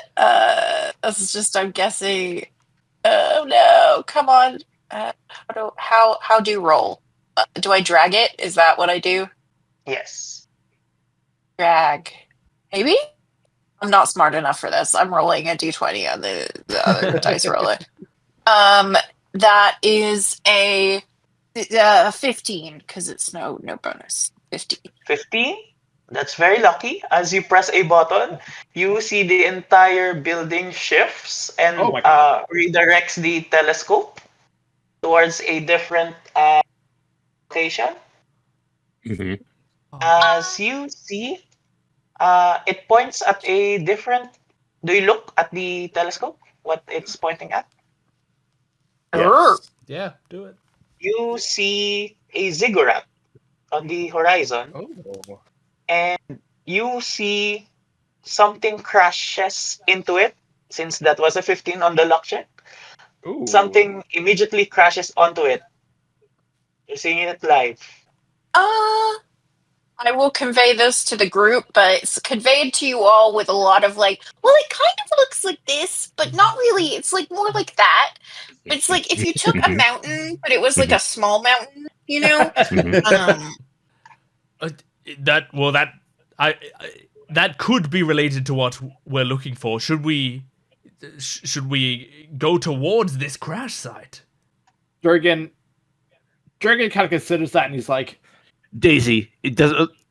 When it crashed into the ziggurat, did it look like it was just a single object, or is there many objects? What is there anything we can expect going in there? I don't know. Let me ask. Make me a perception check as well. Perception I have disadvantage on. We love to see it. Boy. Oh wait, is it sunny? Okay, wait, hang on. Sunlight sensitivity. That's why it's giving me a disadvantage. Okay. Wait, is it sunny?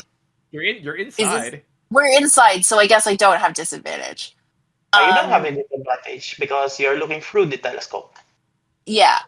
So 21 perception. We love a wisdom check. With a 21, the thing that crashed onto the ziggurat looks like a giant star. I have great news, everybody.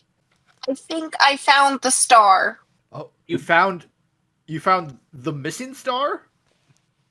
Yes. Well, I mean, technically, I don't want to take credit for it. I just kind of looked in that direction. Durgan kind of looks in credit, like he's like, I was under the assumption stars are like miles and miles long, correct? No, it looks like it's like that big. Like she puts up two fingers, holds it up like that big. I don't think just she knows how like, telescopes maybe work. an inch. I'm not a scientist, okay? That Durgan is over there Legally, question- I'm not either. Durgan is over here questioning his education.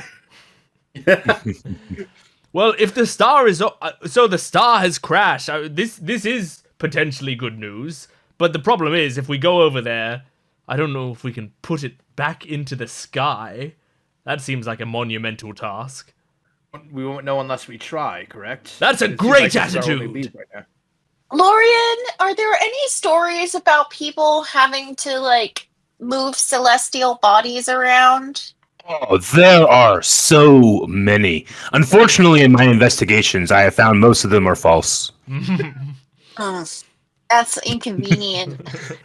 But the story that people believe is that it can happen. So if we are to believe it as well, perhaps we can do the impossible. Well, life imitates art and art imitates life.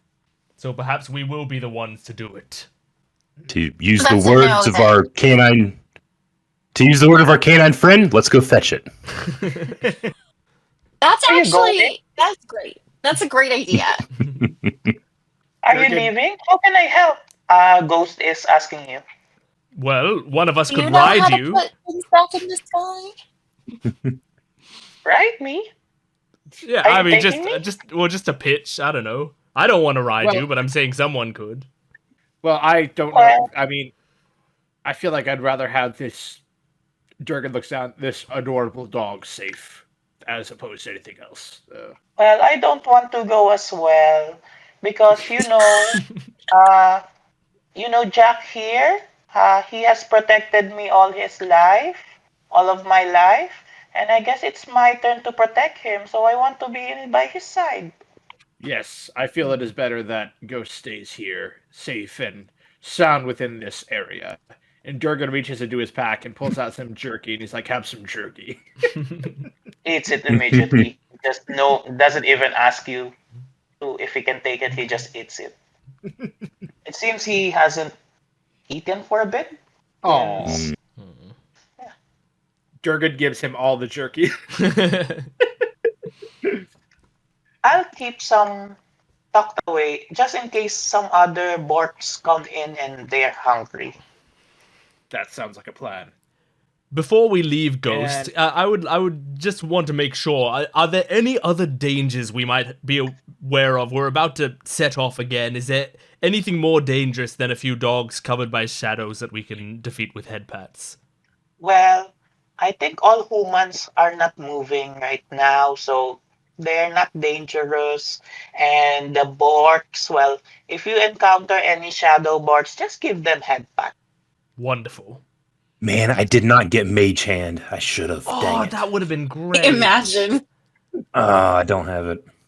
Although, That's I okay. mean, maybe maybe it wouldn't work. It seems like the head pats have to be done by a person. Maybe if you arcane Yeah, that head makes pat sense. them, it doesn't work.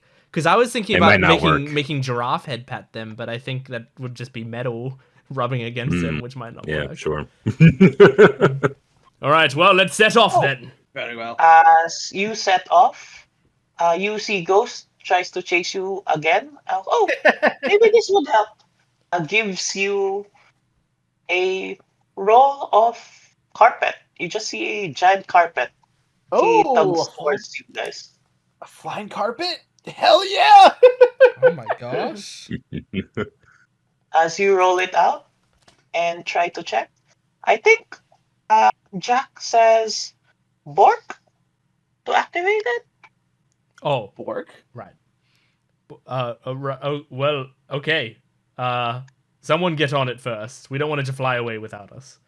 Durgan kind of volunteers, and he goes and sits on the flying carpet or the carpet. We don't know if it's flying yet. I immediately say Bork while he's on the carpet. As you say Bork, it starts to float up and seems to have space for everyone. It's working. It's working. Shotgun. I want to say Bork again. Does it turn off or does it go higher? Like what? How does the Bork work? As you say Bork again, it turns off. Okay. And goes down. Sorry. I like the idea that you might have to just keep saying Bork to keep it going. Yeah, I thought it would have been like Flappy Bird. You have to constantly be keeping you level. Ow, my hip bone. All right, I climb on the magic carpet. Everyone climbing on? We all get on, I think, yeah. Okay. As you travel to, I assume, the direction of the ziggurat. Mm-hmm. Yes. The ziggurat itself is plainly designed. As you reach its entrance, let me just move your mini tokens. Wee. As you arrive, it takes you just 20 minutes. Your detect magic is no longer up, but you arrive safely at not even encountering any of the Borks around. But you do see occasionally a humanoid just frozen in whatever state they were doing, as it seems only humanoids were affected by whatever thing that hit the planet. These humanoids, as we pass by them, does it look like does it look like they were given time to react, or does it look like it was instant? You know, like, are they looking on in like shock, or do they look like they were going about their normal day and then just happened? Make me an insight check. Insight? Let's see. Yes. Natural 1. I don't know a thing. You don't know one thing. As with a natural 1, you think it's hard to read statues, so you're not sure what happened, really. You think this one's an actual statue? Yeah, exactly. What horrible craftsmanship. As you arrive at the temple, what do you do? So can we see the star, the crashed star? Make me a perception check. Okay, I'm not good. All at of us those. or just him? And anyone who wants to check the temple itself, may make me a perception check, and I'll take the highest roll. That's good because I just rolled a 7. 20. 19. It's 19 the 17. highest. I had 20. 20. Very nice. You look at the temple from the outside, and even with the flying carpet, it seems it has created a hole at the very center and has collapsed. Whatever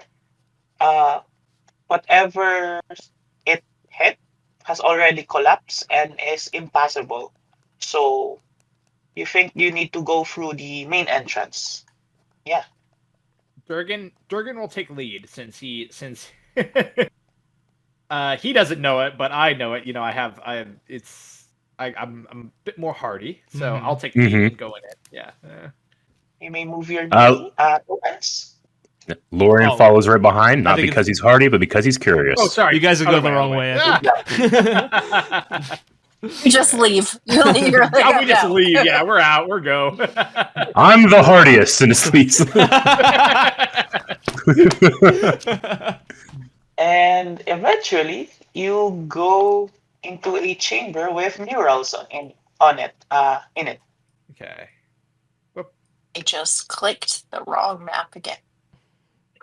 Ooh, paintings. As we walk in, Ooh. if it's dark in here, Ervan will cast the light cantrip on his sword as a light source. Nice. It seems as you walk through the hallway, you see gemstones starts to light up Hmm. on the walls, and it seems to be automated as you walk through. And it is bright here. Jurgen looks at these paintings, kind of looking at the way they are, and he kind of speaks out. He's like, I don't quite understand it. Lorien Sigmund, do any of you perhaps know what this entails? I do enjoy that you have singled us out as the intelligent ones of the group. Yeah, Lorien switches to a new page and begins to copy what he sees on the wall. I mean, I cannot know exactly what we're seeing depicted here, but if I had to venture a guess, I would say that it seems like these canines were sailing amongst the stars until they found either a home, being the planet, or a giant red ball, which they would probably like as well. I'd like to go up to one of these and see if I can sense any sort of like magical significance to them. If I feel like they have the feeling of magic, because I know like rules is written, if you like hold a magical item you can feel that it's magical. I kind of want to see if I can like sense that sort of buzz about these sigils. Okay, which one are you touching first? The one with the big orb, I think. Okay, the one with the big orb. Make me a charisma saving throw. Woohoo! Okay. That's a 14. 14 fails. Oh! As you see Sigmund, just his eyes rolls up and a different voice starts talking using Sigmund's body. Can you please read this out loud for me? I'm gonna send it in the chat. Okay. In our private chat. And you said it's We love a good possession. And you said it's a different voice, so I'm gonna be doing a different voice for this. Yes. All right.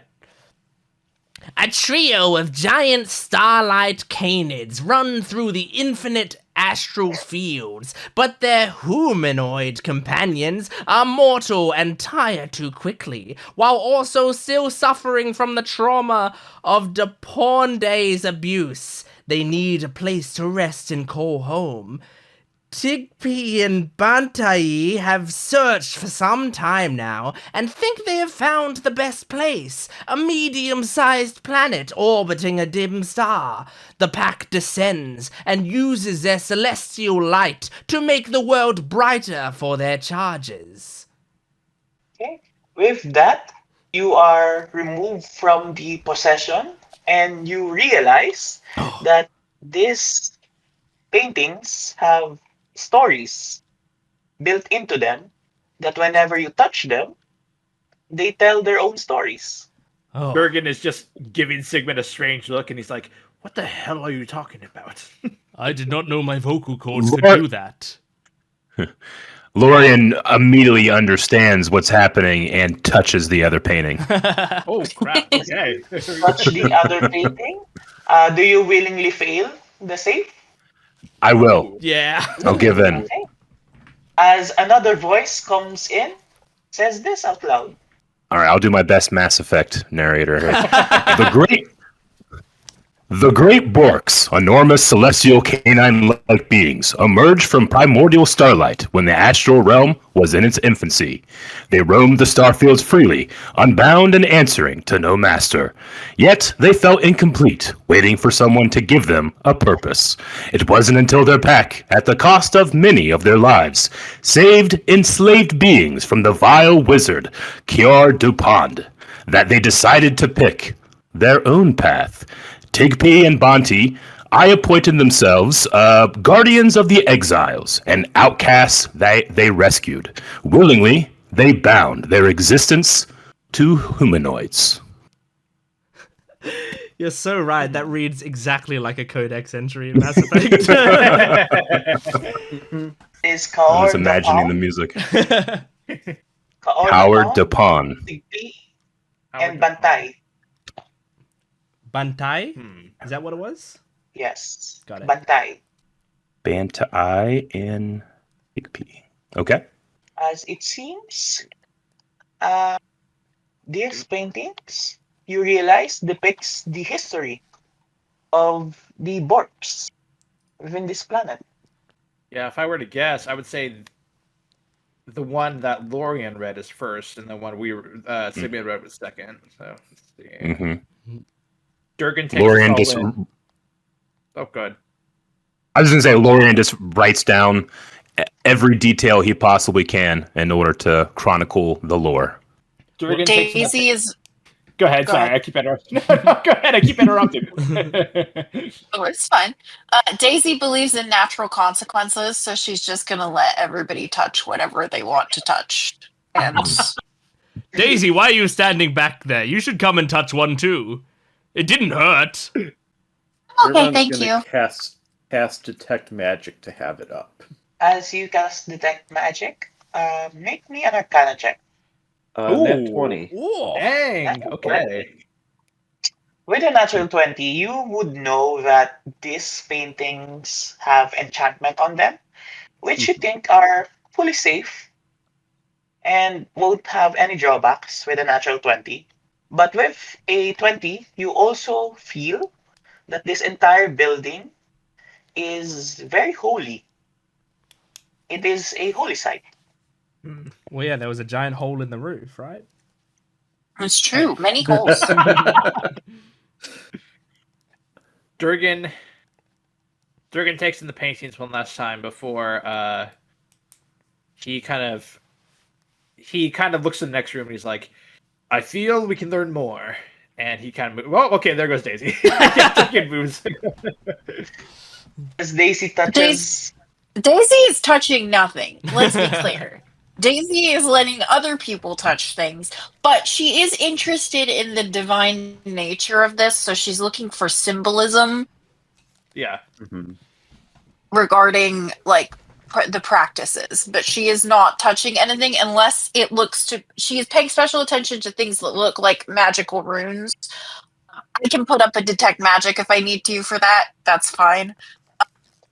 But she's interested in divine or arcane and is letting everybody else touch the potential danger things.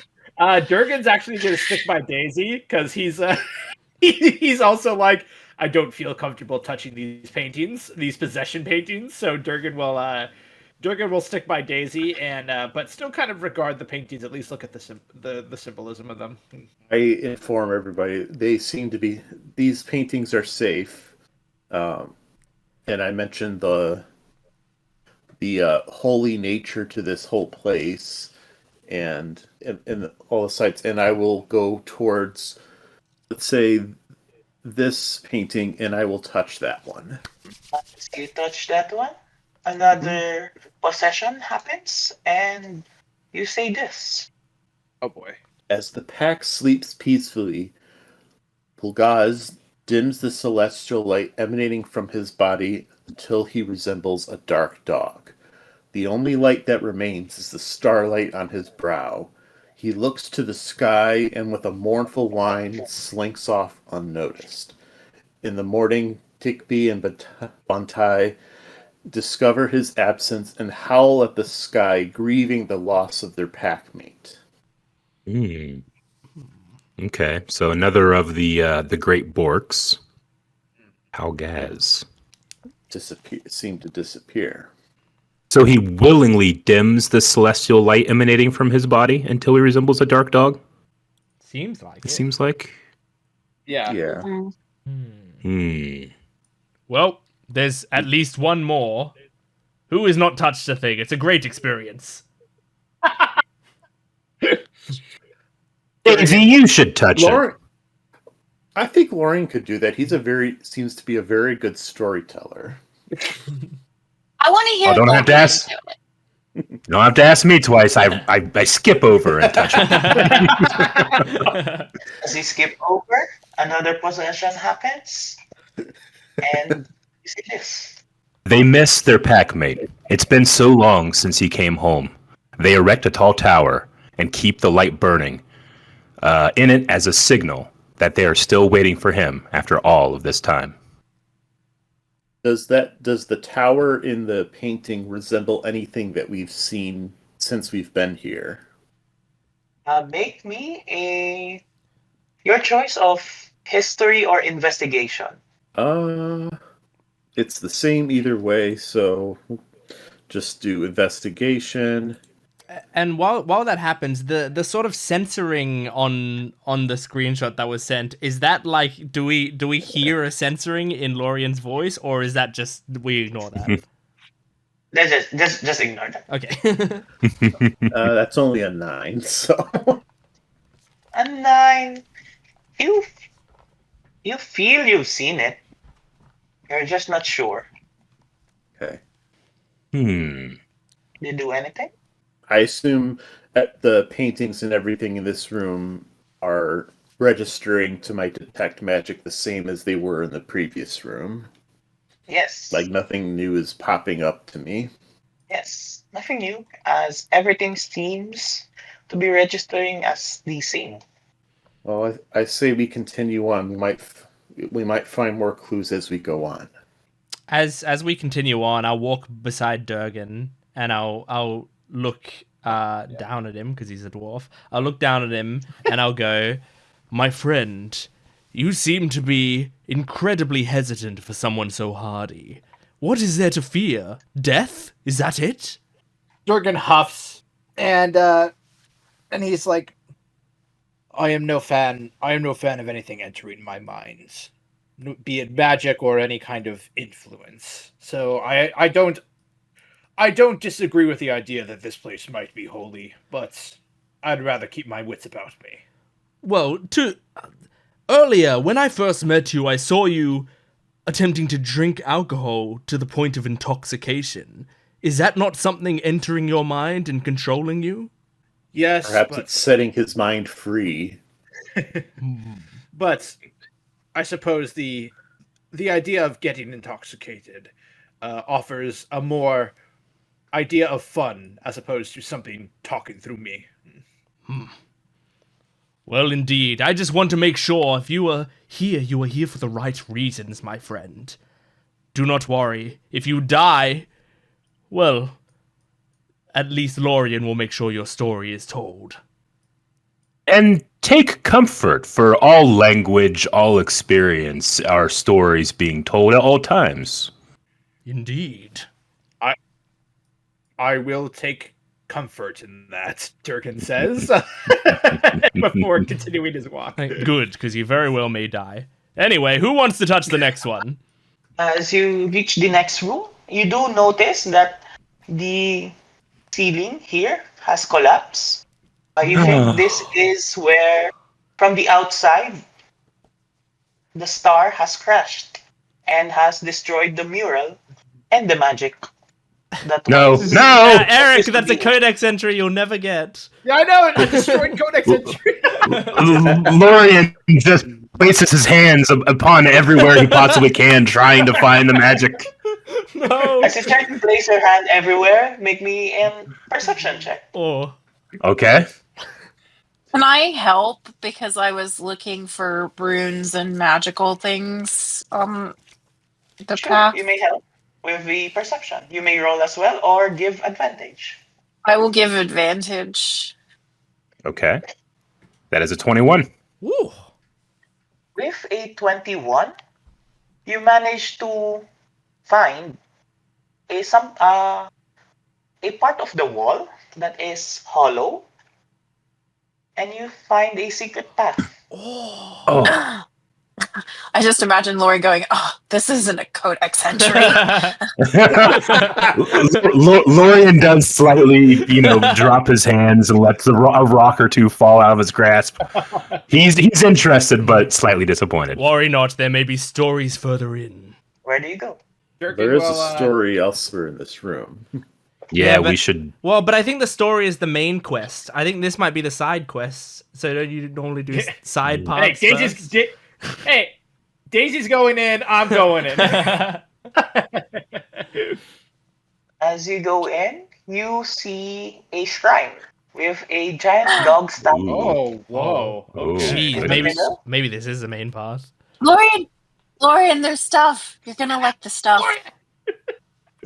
Lorian just is kind of confused. He doesn't know which direction to go. He wants to hear the stories. He wants to see the stuff, but he'll follow the will of the group too. Durgan puts a hand to Daisy, and he's like, "Wait, I will step in first, just in case there's something that hits hard." I am proud of you. As you step into the room, nothing happens. Okay. Durgan will take a couple steps forward. He'll hop on the ground, everything like that. See if there's any kind of trigger. Nothing. Okay. Now you're trying to Nothing die. happens. What do? You see a giant statue. It has a plaque underneath it. I will look at the plaque. Okay. As you look at the plaque, it is written in a different language, but you hear a beeping on the collar that you are wearing. Oh. As it auto translates for you, Yay! and it says this. To our packmate, Xal. Our great love for humankind does not lessen our love for you. May your lonely wandering lead you back home safe and sound to us. So they miss him, but they didn't go looking for him. They stayed loyal to the humans. They left a beacon of sorts. Okay. Is there anything showing up as magical to detect magic as I look around the room? As you look around the room, make me a perception check. Okay. Let's see. I don't think I see much. That's only an 8. With an 8 and detect magic up, you feel a different source of magic. It has no school of magic, so you can't really determine what it is, but there is something else within the room, you feel.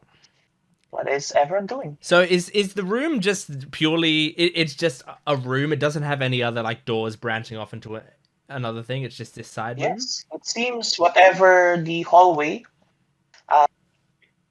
was its main entrance. Well, if we want to go and hear the rest of the story, then I suppose we go back into the hallway.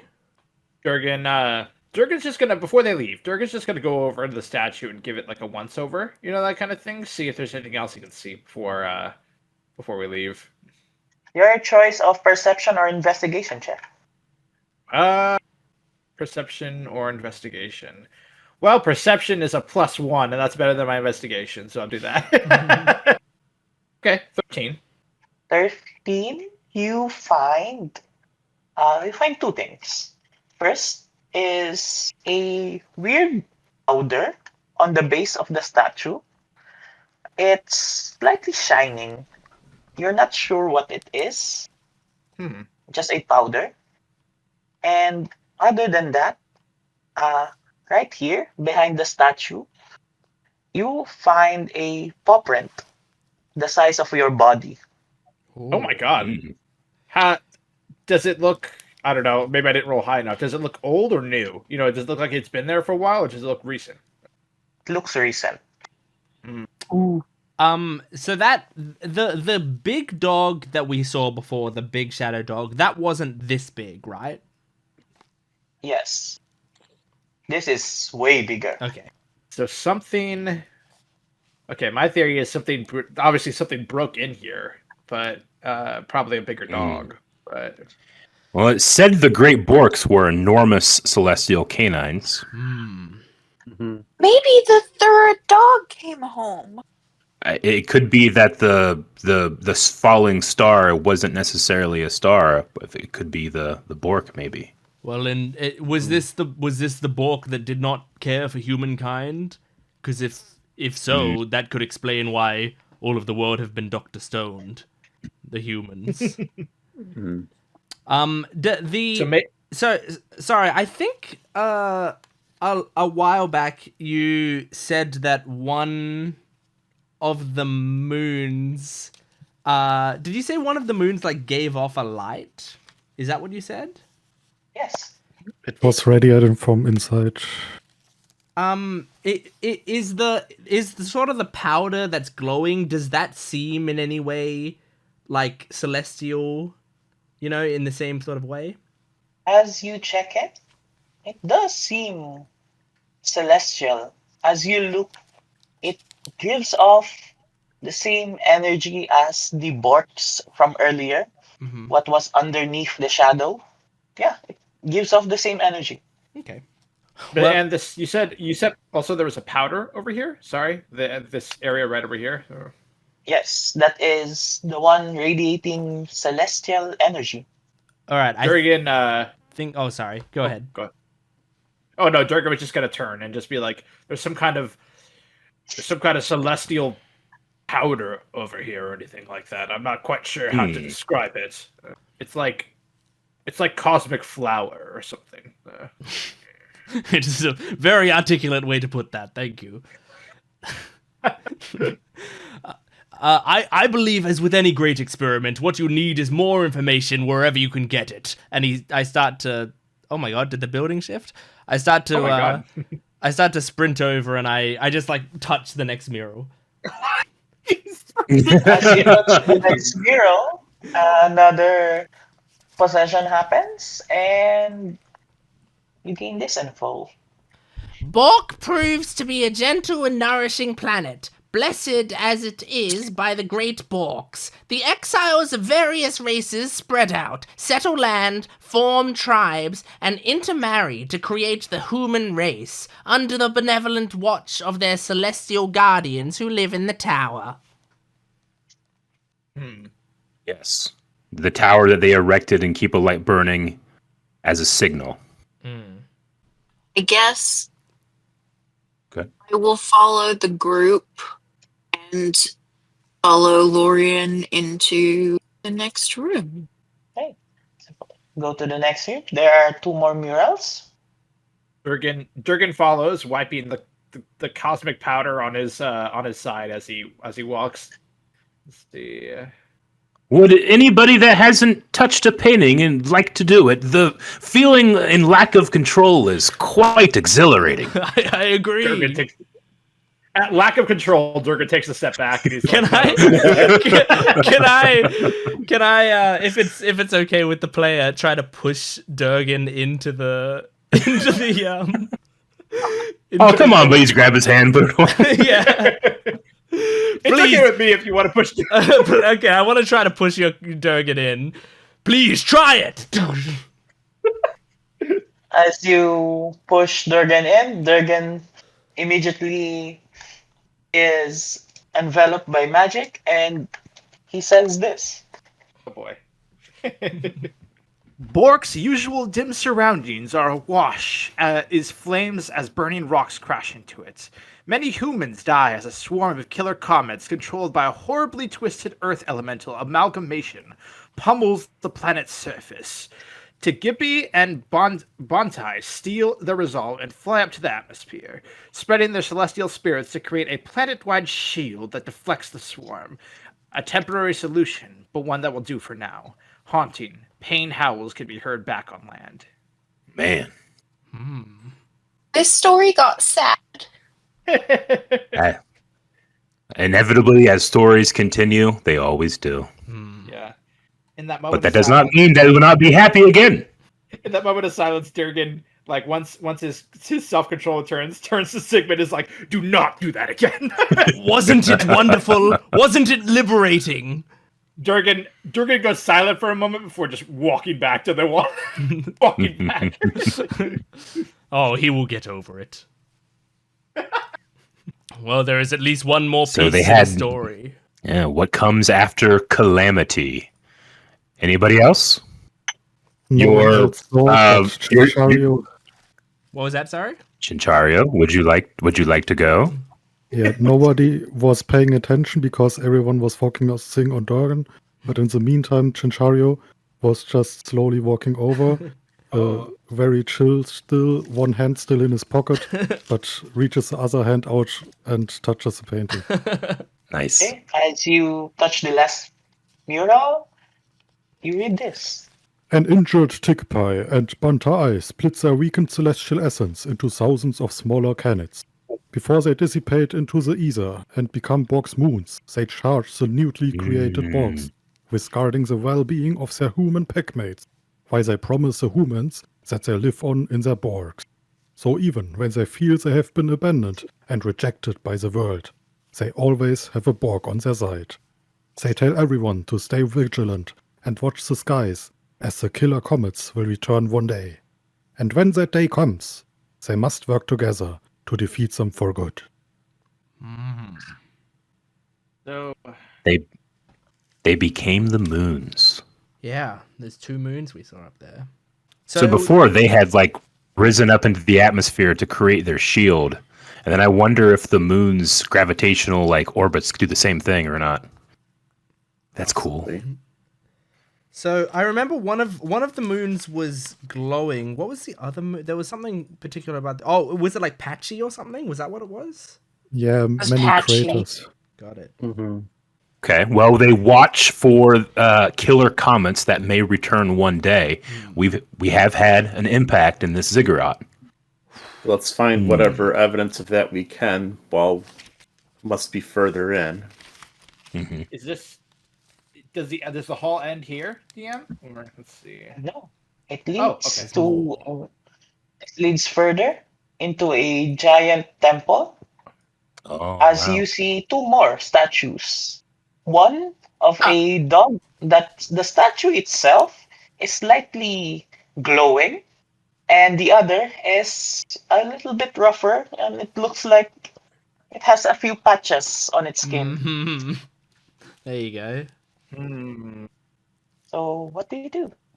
Durgan And yes, approaches. there's a plaque. Durgan will approach the statues if there's an easy way to do that, and kind of look over the one that's damaged.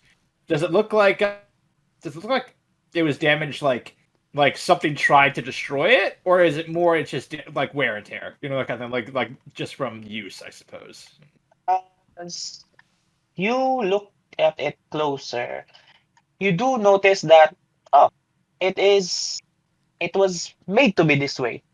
It Oh, it was was made, made to have the patches, as it seems to be a feature, not damage at all. Okay. So purposely made with damage.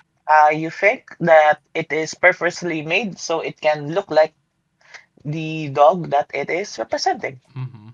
So it's just Caravan. it's just the two dogs. Is there? I can sort of see on the image. There's other things around the dogs. Is there something around the dogs? Around the dogs are just essentially bowls of where you can place any offerings you want. But you do notice it's not on the map, but there is a hole next to one of the statues on the walls going outside. Like a big hole that we could go through. Yes. Hmm. And Riffin, Do I- you can have that. They gave up their lives so you could live. We could live. May you, Tigpee, and Banta-I find never-ending open fields in the great Bork Park in the sky. Do we notice any footprints or dust in here? As you look, there is dust within the hole. And as you look outside, there's a trail Oh, Trail. going. I think we are getting very, very close to this creature. But if it is such almost a god to these dogs, are we out of our element here? Oh, I mean, gods are just more powerful, extra dimensional beings when you think about it. Exactly. We don't even know if it. We don't know that this is going to be a fight or anything. We just know we don't know what it wants yet. Perhaps, but this may be Also- the Bork that dislikes humans. Humans. Mm-hmm. Well, this may be a Bork that just doesn't understand human. Sometimes Jorgen, I don't understand. Jorgen nods And- sympathetically at Daisy, and he's like, "But given the current circumstances, I still think either way, we have to at least find whatever creature is doing this, whether it be good or evil, and see if there's some kind of solution here."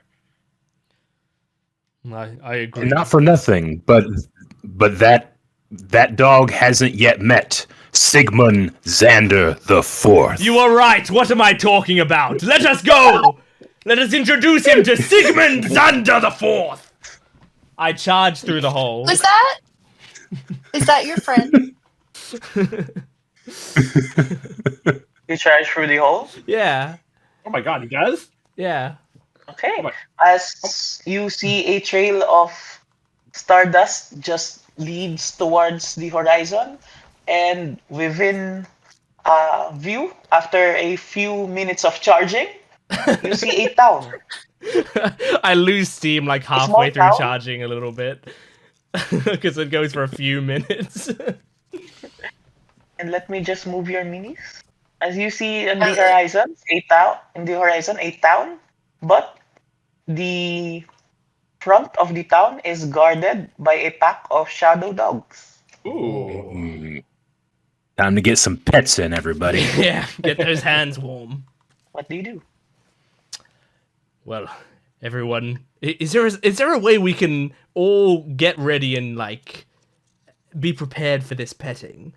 Or like do a mass pet? Does anyone have an idea of how to do a mass pet? Like a carpet bombing of petting? That's a higher level spell than I'm capable of casting. Mass Pet is like 5th level. Yeah. Hmm. You might need a wish spell for that one. Well, there's a larger dog, implying that it could be this small pack leader. If we can pet just that one, it might affect the others and make them more submissive.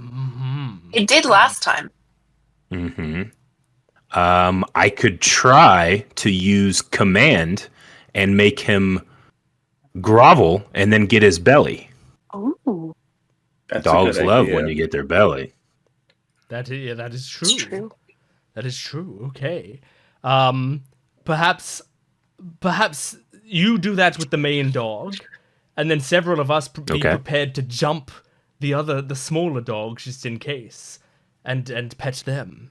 And I can prepare if in case you need a backup whistle, Lorian. I can prepare a backup just in case. Okay. Well, the whistle was so clear, and as you said, you can immediately recall how to do that. Correct? Maybe we just go the whistle route. Oh, I wouldn't take away from your potential success. Imagine how great a story it would be if you could pet. You're right. You're right. A good story doesn't repeat the same confident trick twice. You're right. It's a party full of people stroking each other's egos to get what we want. Masking their insecurity Yeah, by feeding exactly. each other's egos. Yeah. Okay, so I think what we want to see if we can do, whether successfully or not, is see if we can like stealth attack them, but the attack is pets. So I think We're attacking them with love. yeah, so I think if it's possible, DM, for us to sort of like stealth up to them and all see if we can get like a surprise on them. Okay. That would be anyone who is approaching would need a stealth check. I'll check. And Okay. I will tell the DC is they have a +5 to perception is 15. Okay. I am going to stay at a distance because thaumaturgy is ranged, and also I have disadvantage on stealth because I think it's sunny, right? Yes, it is sunny. Durgan has a disadvantage to stealth because he is a big boy with big armor. So yeah, I think I might linger back in case. I'm not great at Hang with stealth, but I'm Daisy. brimming with confidence, so I'm gonna try it. I'm decent at stealth, so I'm also going. Okay. I I'm went great as at well. stealth, I but got I a only got a 15. Okay. Oh no. Our stealthy guy got his head. Oh no. I got a 3. Great. Did I saw everyone fail? Well, let's see. I got a 10. Okay, great. Can you technically fail if you never tried in the first place? Exactly. See, you're. As you see, you caught the attentions of the dogs, the shadows. What do? They are running towards all of you. Oh boy. Whistle, whistle, whistle! Do it! Unleash the whistle! If I have an action, I will cast Thaumaturgy and attempt to whistle again. You may make a performance or intimidation. Hell yeah, Oh she does. no. Hell yeah, she No. does this all the time. Jilly, can you please roll a natural 20 again? Please. Why would you say that out loud? With my doesn't whistle, matter, whistle, it's whistle, can I cast Bardic Inspiration? You may give a bardic inspiration, so please add. All I right. would love a bardic inspiration. What is your bardic inspiration? It is clearly from it's from my voice. As I tell you to whistle, I want you to to swell with confidence that you believe you can do it, despite knowing you might not be able to. Great. I'm filled with false confidence, maybe false confidence. Is it what? It's a D. I think it's a D6. 8 at this level. A D6. It's a D6. Yeah. You can do it Roll within a the next D6. hour, so you don't have to do it, but you have it. Okay, it's a 1, but that makes it a 20, a dirty 20. So I will take it. With a dirty 20, you see as you whistle, just in time as they all approach the first party, and they stop. And Good. I cock their remain heads. unpunished for my What happened? confidence. What will the rest of you do? Everyone scatter and pet a dog. Go, go, go. Roll out. Durgan is gonna give out a war cry, charge, and start rubbing this guy's belly. Let's see. Okay. Yep, we're getting some bellies, baby. Okay. I'm going for the large dog to get his belly. Since Dorgan and Lorian are both going to the biggest dog, I need the two of you to make either athletics or sleight of hand. I'm doing athletics. Your choice. I'll do To sleight check of hand. How good the belly rub is. All right, that's a 22. That's a pretty good belly Nice, rub. that's juicy. That's a 10. That's a half-hearted belly rub, but at least I'm there. So. If it The thought that at counts. least it's not below 10. And a 22, you pacify the biggest one as you see starlight comes out of his body and removing the shadow, and you hear a voice coming from inside the town. A booming voice, and you notice that it is not even a physical voice, it is telepathy. It is talking in your minds. As you hear, interesting. The first sight of feral dog Borks, and you pet them? How interesting humanoids you are. Come inside the town. We're warming his cold heart. Durgan shakes his head as the voice, with the lingering voice, and he's like, "Oh, I don't like this." Okay, so I mean, much like a cat, if given the instruction to do something, Daisy's instinct is to immediately not do that Oh thing. my god. well, I'm happy. Jordan I'm steps happy forward. to go. So I'll start heading into the town. Into the town. As you head into the town, you do notice the streets are now filled with stardust that you've seen. Oh. And as you approach the center of the town, coming out of invisibility, you see this gigantic. The first thing you see is a gigantic paw, as big as your bodies. Oh my god. As you see the.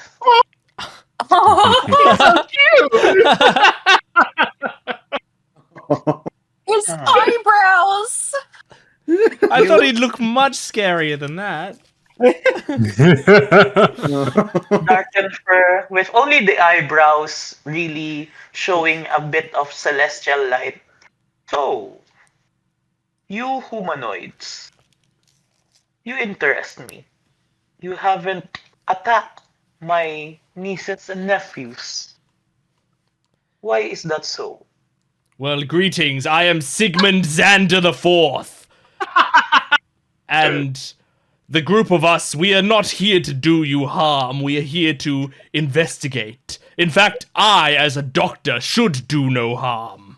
I thought you Sigmund the technically Fourth. couldn't advertise yourself This as a doctor. is not the time. Okay. I am Pulgaz. I am one of the founders of this planet. And you all interest me right now. As it circles around the entire party, you do notice that it is not walking on land. It's walking on air as it is flying, surrounding, circling the entire party. Okay. I would Are say. you- Oh, God. Are you here for something? What are you here for? I would say a great Bulgaz, as you traveled the stars searching for purpose and found purpose in helping others. We have traveled the stars and are here to help you. Make me a persuasion check with advantage. Heck yeah. Yeah. Bard. All Bard's gonna right. bard. Let's see. That's +6 with advantage. That's a 17. 17 is enough as Pulgas looks at you. If you are here to help, then help me 2 months. Our sworn enemy, Kao the Pond, is returning. He brings the comets. He brings destruction to this planet. And I need your help to eradicate him once and for all. I would love Might to we- do that. How might we do that? We will bring the fight to him. I will bring you with me, and we will go to him directly. And just so we're entirely clear, when you say eradicate, we are killing this creature. Yes, we are killing him. And this is okay with you. Do you not see this creature as one of your brothers? I was going to say, isn't he one of your kin? Kao the Pawn is not of my kind. He is a humanoid like you. Ah. It's the I bad see. wizard. He's the wizard. Yes, I see, I see. He's a bad boy. Not to be classist against, I do find that they do tend to get themselves into a lot of trouble. Mhm. Just something I've noticed. Irvine just kind of gives you a side eye but doesn't say anything. I mean, Daisy just gives you a little shrug. Yeah. Are you willing to help? 2 months. Yes. As Tigpee and Bantai shielded your world, we will honor them and shield it as well. Durgan nods. He's like, if we do this, this will presumably free the humans, correct? That are trapped. Yes, he has casted a spell all over the planet that has frozen the humankind. Well, I That's a believe very that, powerful spell. I believe that we were fated to be here. This is wonderful.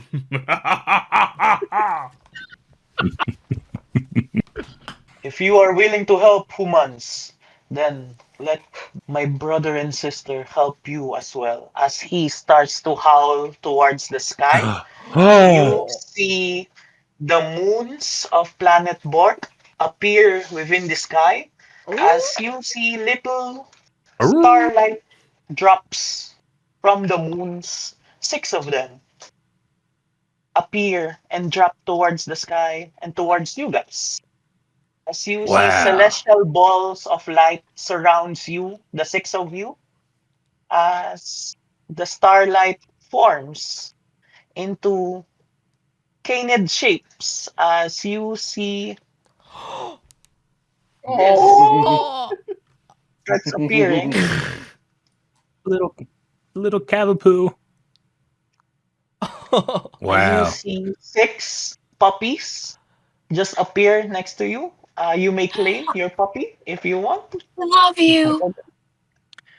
Which one requested which? Oh, you do it. I think this is our me. favorite dogs. Oh, I wanted the Rottweiler.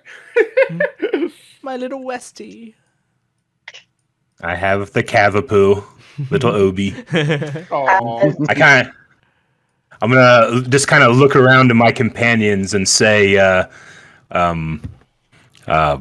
remember this moment, everybody, for there is no words nor picture that can convey the beauty that we just saw come from the sky.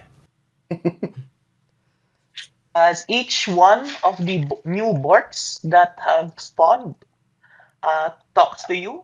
Hi, hello. Thank you for giving me this form. I really love this form, so thank you. If you may, can you help us? I really want to protect my world. I We're gonna reach do our down. best. I reach down with my hand extended so they can get my scent. As you extend your hand, it seems he already has your scent, as he was created especially for you. I think Okay. I think my little giraffe and the dog are sort of like chasing each other around in a circle. And I'm just looking at the giraffe and going like, this other one can talk. Why can't you do that?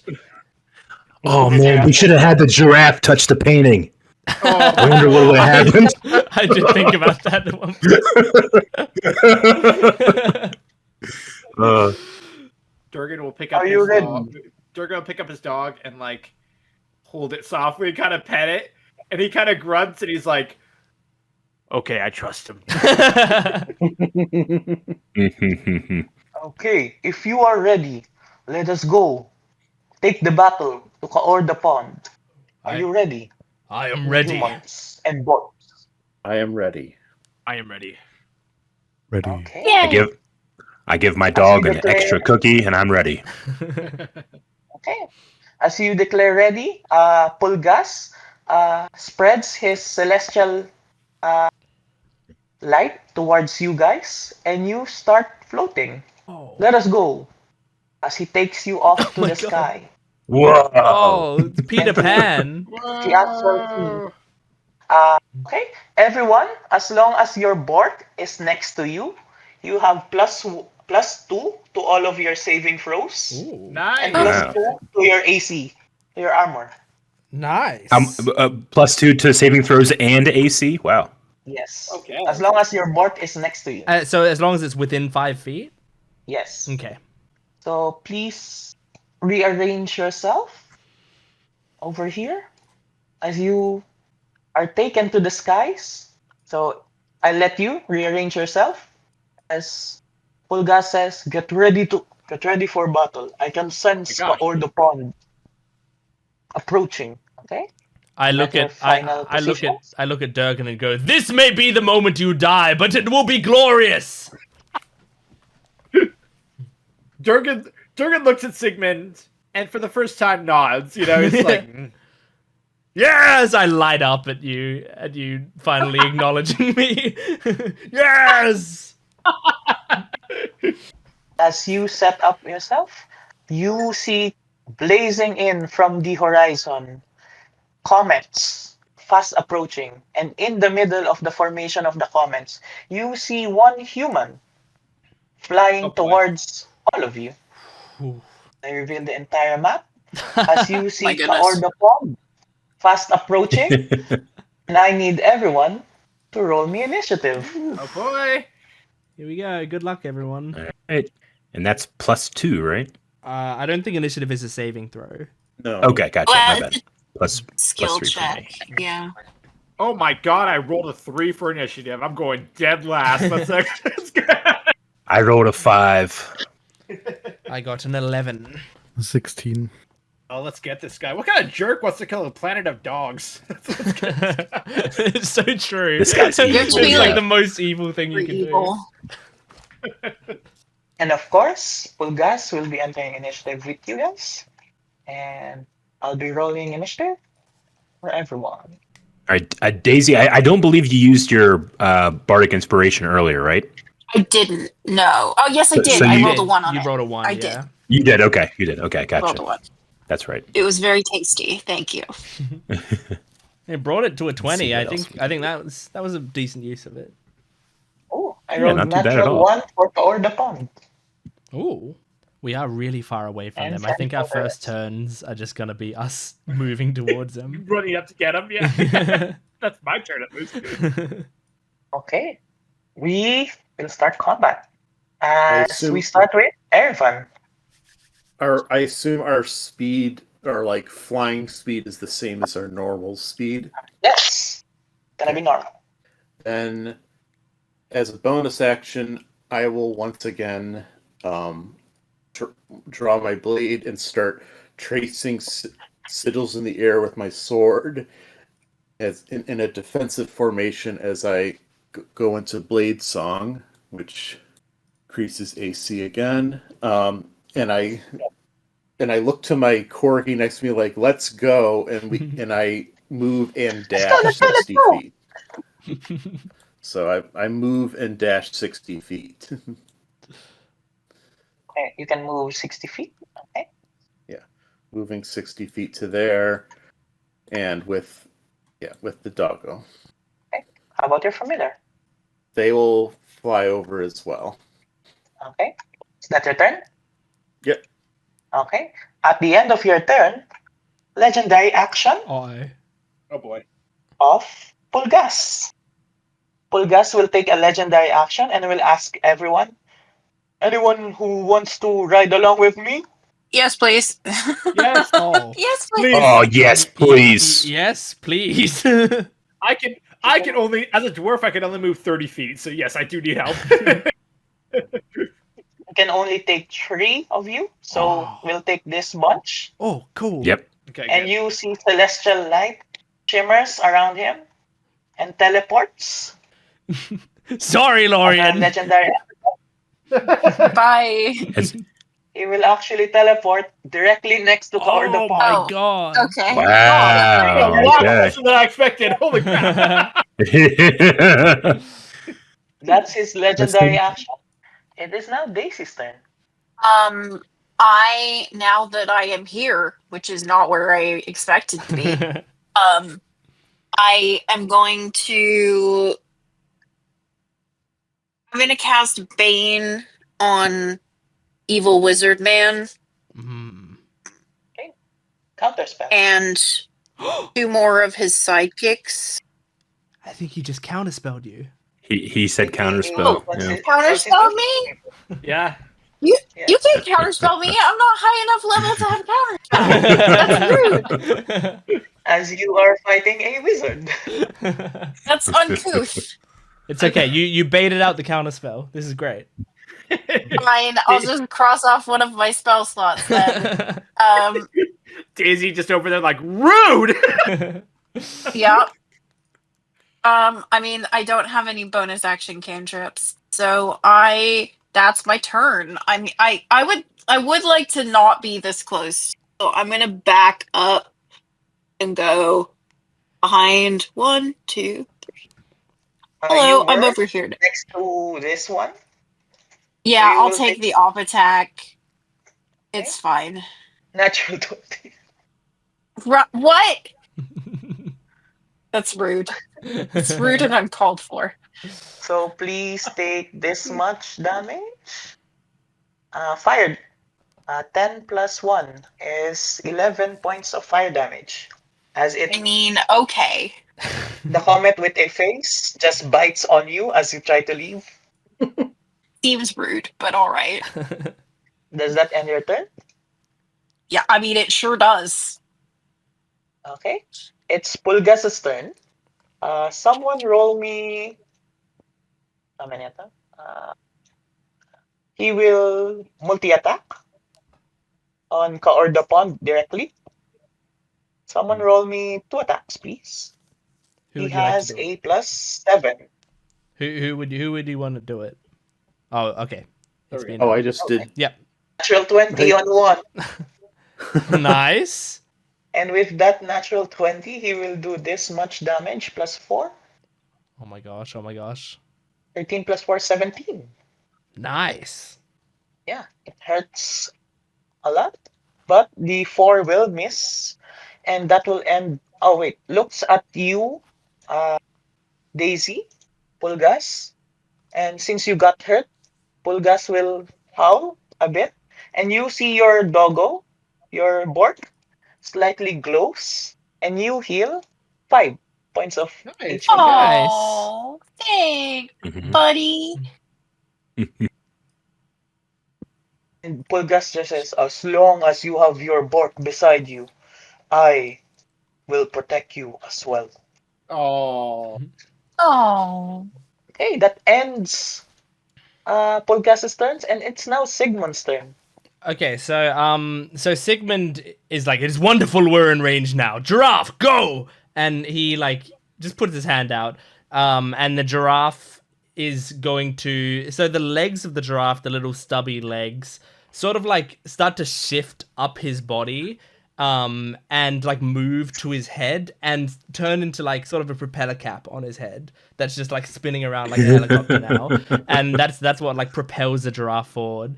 As he zooms forward to this point, and then like his mouth just like opens up, and then Sigmund like reaches into his coat and like presses a button, and shooting out of his mouth are these like basically what look like a million fireflies just like swarming out of the mouth.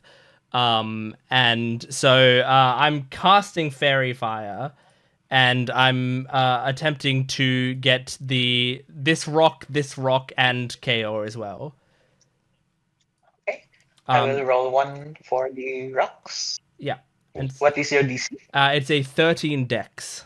A 17 on 1. Okay. The other one fails, and this is for Kaor de Pond. Fails. Yes. Okay. So everyone okay. will have advantage Fire. on attacking them. Oh heck yeah! Let's go. I gotta. Mhm. So now these Yep. fireflies just sort of like stick to their skin, and like as they try to like bat them off, the fireflies just like crawl up further, and some of them are like crawling into his nose and his ear, and he's just glowing. That's to the wizard, right? Yeah, one to the wizard and Both the one to wizard one of the and- rocks. Perfect. Okay. Both have the advantage, and you are concentrating. Yes, I am. And so because of that, I am going to zoom backwards a little bit away from the action and bring my dog with me. Okay. And that's my turn. Is that I'm your happy with turn? it. Yep. It's the comets' turns. Okay. One of the comets will dash away over here. Actually, the one with Fairy Fire will dash away over here. Yeah. Will spit fire towards Daisy's direction. Oh I was gonna say I no! didn't like the way you just measured the distance in that. It needs to be a little bit closer, so it will just stay here and spit fire at you. We'll roll an attack roll. You're a cleric. This isn't good. It's fine. Everything's fine. That will miss, don't worry. Yay! Elmore told me I'm not gonna die today, so This one will actually fly towards Durgan. Oh hello. This one and 2 of them will attack Durgan. Oh dang. Okay. Here we go. First attack, miss. Nice. Miss. Second attack will also miss. Nice. Okay. But the other 2 will attack Pulgas instead. No. No. This will hit, and this will also hit. Oh no. Pulgas will be taking damage. Don't damage the eyebrows. Don't damage the eyebrows. You see him take a lot of damage from the 2 attacks. Oh no. And that ends the comet's turns. It's now Cesario. You are very far away. Yep. And it's your turn.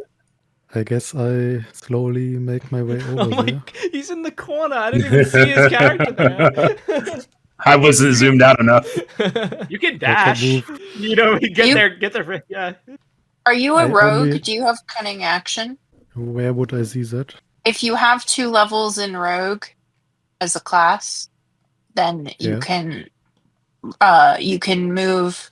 Usually it's 90 feet because you can move an extra amount as your bonus action because you're just special and fast. So you Yes. should be able to move 90 feet if you are a rogue. Okay, sure. Then I will measure out 90. That is up to here. Which is so far. That's so far to move in one turn. Incredible. I love rogues. Is that all, Sharia? Yeah. Okay. That's action, It- bonus action, and movement. It's Lorian's turn. Okay. I'm also going to just try to move up. I can go 30 feet. How do you do the measurement again? On the right side, there's a ruler icon, a triangle ruler. I see And you it, can yeah. just... So that's about 30 feet. Okay. So I'll move up. And then let's see, ruler wise, how far is it to the wizard? 85 feet. I don't know if I can do much at this distance.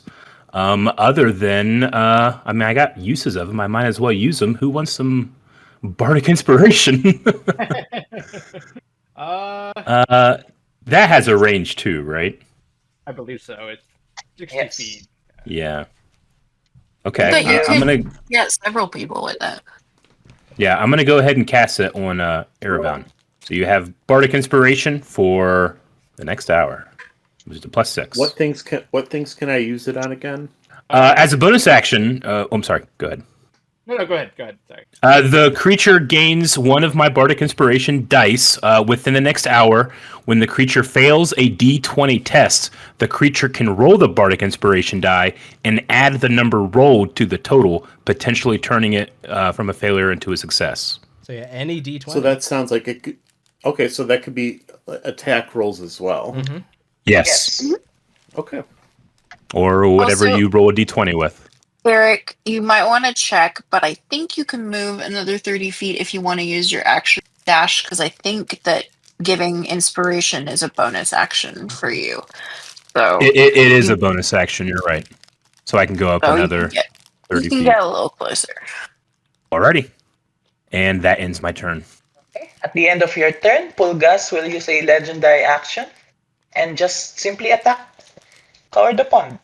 Oh, I was hoping he'd get out of there. He's getting attacked.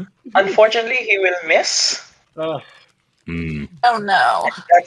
That ends the legendary action. It's funny, It's he's their so guns much turn. stronger than all of us, and we're all like, no, don't get into danger. Save the giant. Save the god Take dog. me!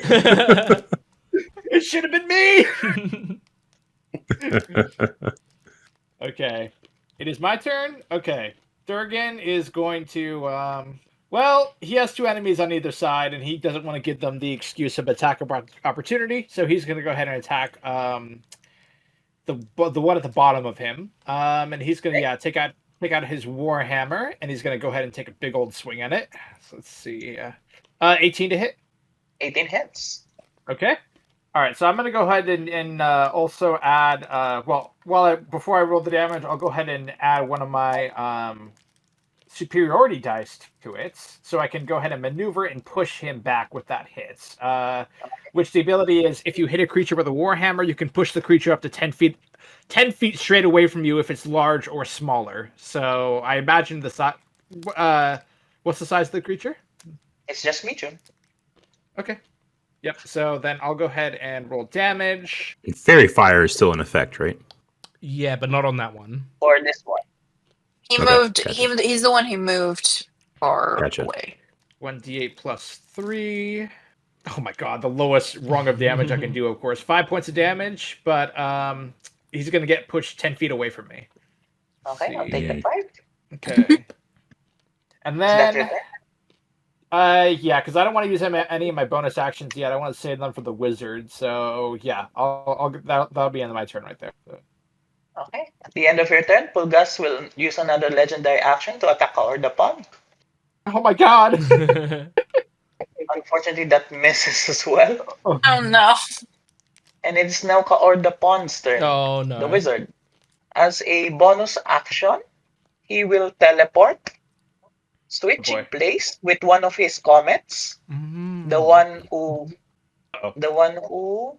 went away. Is annoying. Oh.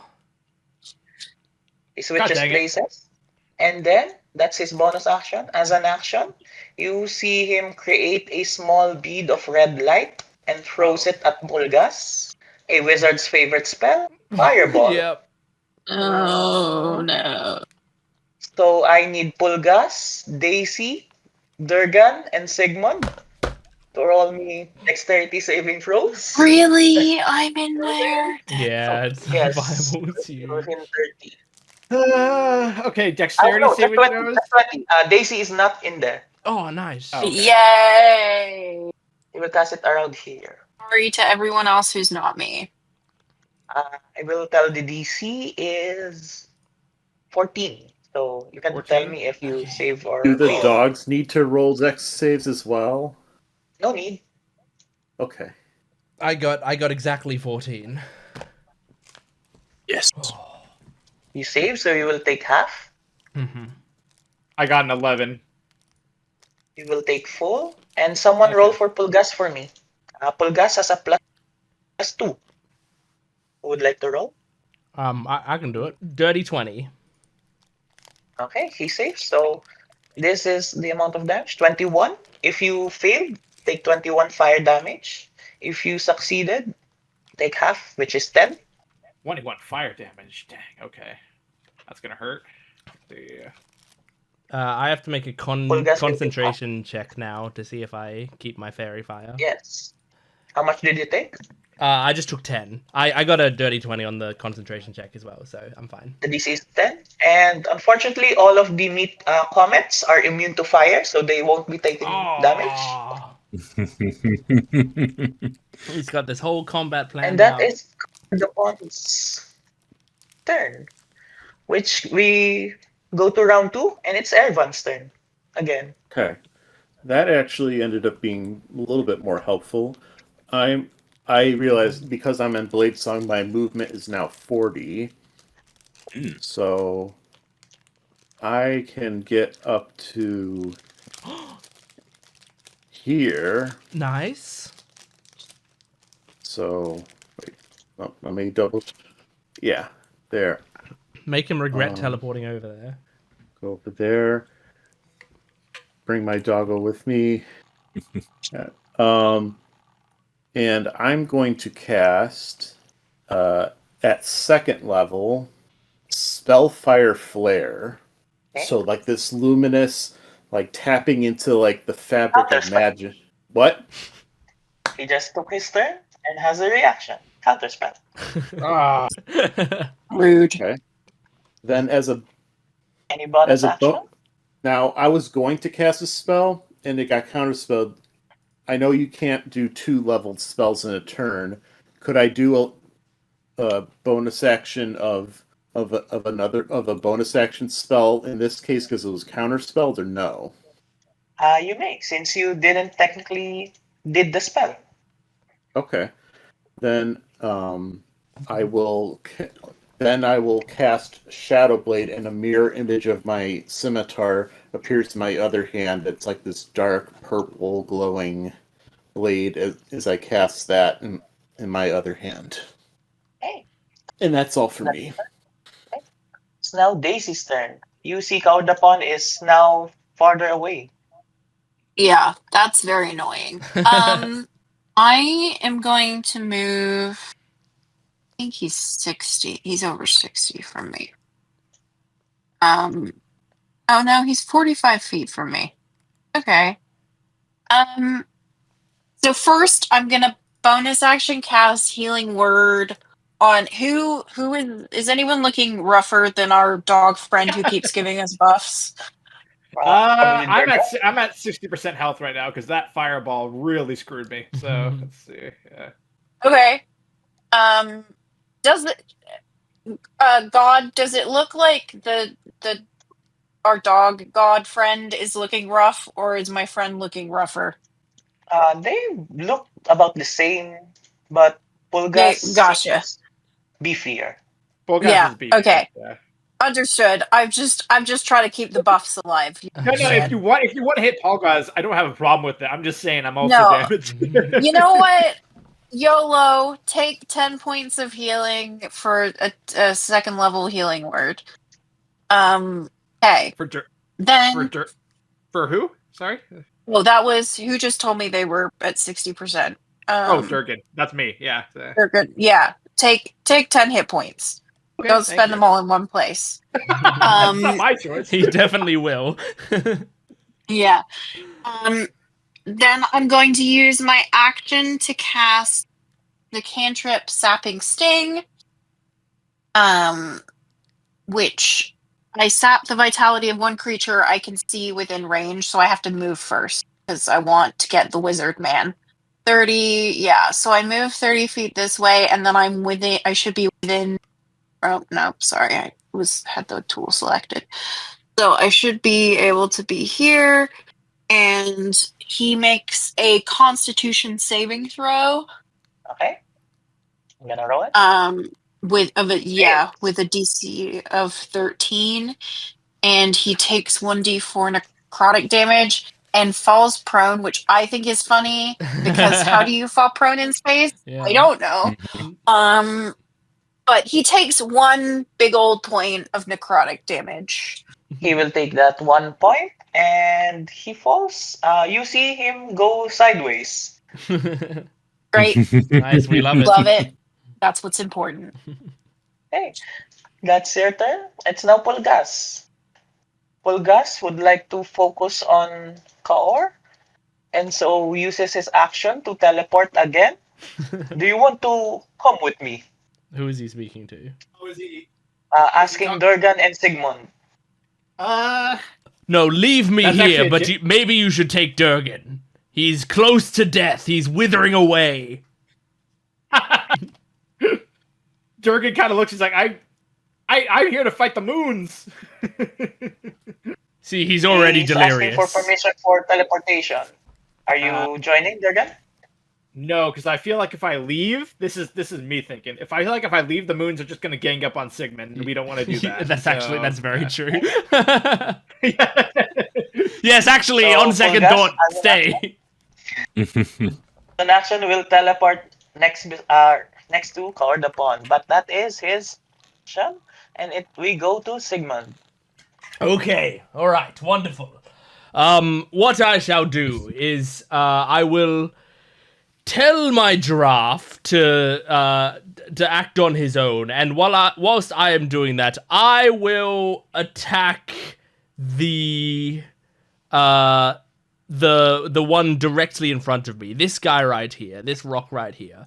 So I am basically going to reach into my jacket and just pull out just a huge chunk of different vials of liquid, and I just baseball wind up and throw it fastball right down the middle towards it.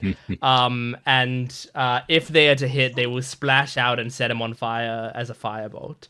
So I'm gonna roll for firebolt. Okay. 5. So 23 to hit. It hits, but unfortunately, the fire is fire. just absorbed by the comet Stupid. because they are immune to fire. Okay, great. It was all part of the plan. At least I have my giraffe, who my giraffe will not attack with fire because he can take his own action. So he's going to do a force strike on the one next to him. So he basically just opens up his mouth, but this time it's just pure air that comes out. And that is 16 to hit. It will hit. Okay, so that will do not much damage, but that will do 4 force damage. Okay, 4 force damage. I will take it. And now I know not to hit them with fire. I have learned valuable information that we didn't already know. And that's my turn. Is that your turn? I'm It's now all gonna move back a little bit more, and then that'll be my turn. Okay. As you move back, it's now all of the comet's turns. It will chase you down. Come at me. There. Go to Durga. Come at me. This one will actually ignore your giraffe. Do you want to make an attack of opportunity? Yes, he would love to make an attack of opportunity. And how dare you not attack my giraffe? He is capable. Here I was hoping the majority would go to me, but no, they all went to you. 15 to hit for the giraffe. 15 hits. Great. So that will do another 3 points of force damage. Okay, taking it. It's their turn. They will all attack. First on their gun. I might be in trouble, gang. I know. Rolling for Durgan. Miss. Second Okay. attack. Hits. As it hits, please take this much fire damage plus 1. 5 points of fire damage. And the free will attack Sigmund. AC 13. Oh, Three my attacks, AC is actually 15 now that I have my dog next to me, I think. Okay, 15. AC 15, rolling all 3 at once. Oh, boy. 2 will hit. That's not good. Please It's okay. take this much fire damage plus 2. 11. 11 fire damage. No, I'm fine. I'm bloodied, but I'm fine. I'm fine. And that's all of their turns. I'm just It's gonna now- look at them and yell, "You're not the only ones immune to fire!" But even though I'm visibly burned. As they are all biting you with fiery jaws. Yeah. It's now Cinchario. Yeah. Can I move 90 again or only 30 now? may, if want. You can move your regular 30 movement, and then if you want to use your action to do it again, you can use, or actually your bonus action to do it again, you can do another 30 and still do an action attack if you want. So you can move 60 and then attack. Okay. I do have the ability to sneak attack. Mm-hmm. I think I will approach him and then try to sneak attack. Do I have the ability to use my cloak to maybe approach him stealthily so he can't notice and defend himself? That's a bonus action, I think. Yes. You are already using your bonus action to dash, so you can get near. But on the next turn, you may, if you want. Well, Okay. there's an ally in melee right now. Yes. So I think you don't get advantage, but you would get sneak attack damage. So you can still get the extra damage on it if you attack. Alright. I think I'll just move first then. So Okay. 30 once and then 30 again. Or a little less, I guess. Actually, you have advantage because he is currently prone, flying Oh, that's right. sideways. Prone, yeah, he's sideways in the air. That's great. That's great. I forgot that. Yep. So I now use my sneak attack, I guess. You need to roll to hit with your weapon first. You do have advantage. Yes. So what exactly do I have to roll? A d20 twice and take the higher roll. And any modifiers or none? I Whatever see it you is have for a your plus weapon. 5. Yeah, whatever you decide for your weapon. Yeah. You have a plus 5. Yes. That's an 11. Unfortunately, that misses. Oh no. Damn. Do you have a secondary attack? Or no? I don't think so. Okay. Unfortunately, that misses, but directly after your turn, Pulgas will also make an attack. You roll Come for on, me, Anna. Pulgas. You roll for me, Jario. Roll with advantage as well. Pulgas has a plus 7. That's a 27. Natural 20. Oh, Oh. heck yeah. Natural 20. So Pulgas will deal with a natural 20, 4d6. Roll me a 4d6, Yeah. Ninjario. Pogas is awesome. 46. He probably didn't need us here. No, I think he did. It would have absorbed That's all those also counter 12. spells. A 12 plus 4 is a 16, so we'll take deal 16. You see Coward Upon is now bloodied, Okay. and that's the this is legendary action.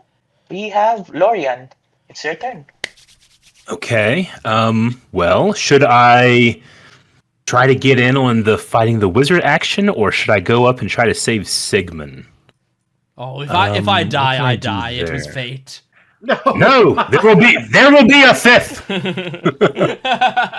Let's see. Or a seventh. He's bad at counting. Yeah, we'll skip a few. We'll skip a few more numbers. Okay. Let me see if this will work. I'm going to use. It's at 60 feet. How far away am I? 60 feet exactly with these two guys on the bottom. Okay. I'm going to use. I think if this will work, I'm going to use command. I'm going to use it at the second level, so I can affect another creature above. You can affect one additional creature for each spell slot level above one. Okay, so I can affect two creatures. I'm going to attack the bottom two moons with the command spell, and I'm going to use approach.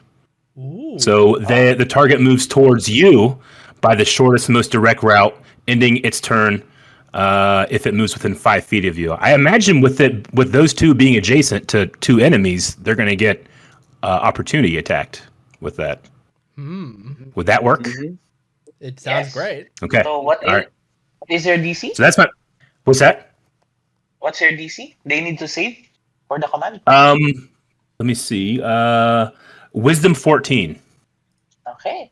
You need to roll a 14. First one fails. Yes. Second one fails. Yes. They are both commanded. Yeah, they will approach you on their turn. Wonderful. Awesome. Okay. All right. And then as well, I have a bonus action. I think, and I might as well use it. I'm going to cast Bardic Inspiration on Polgaz. Oh yeah. Okay. A bardic inspiration on Podgas. Uh-huh. Yeah, that reaches. And will immediately use that for an attack. Legendary action. Nice. Sure.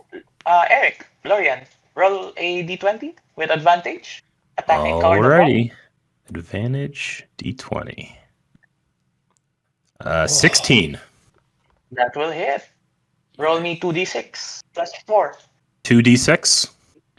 That is 12. That's a 16. Nice. Oh, 4 is 16. wow. What a roll. Yeah. Cordapond is very bloodied, and it's now Durgan's turn. Durgan. Durgan. No, they already got him. It's your turn, Durgan. I was gonna save. Maybe I should, because I do have action surge, but it's only once per short rest. And I was saving it for when I go against the wizard. But if I can just double strike these two moons, at least do a little more damage. Yeah. Nice. Mhm. All right. I'm gonna go ahead and I'll go ahead and do my first attack on this moon right here, right in front of me. Pull out my Warhammer, give it a good old strike. Does a 15 hit? 15 hits. Nice. Okay. All right, then I'll go ahead and roll 1d8 plus 3. Oh my god, why am I only doing minimum damage? Okay, 4 points of damage. 4 points to this guy. 4? Yes. Okay.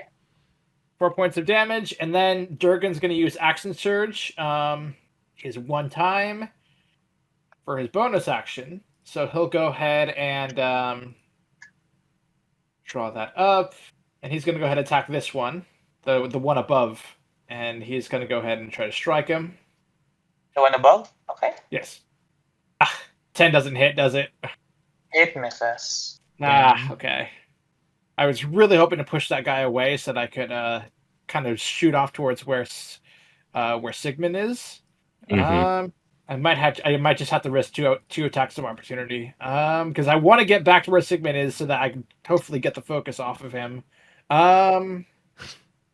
Okay, screw it. Durgan is gonna push. I don't know, like push himself in space. 5.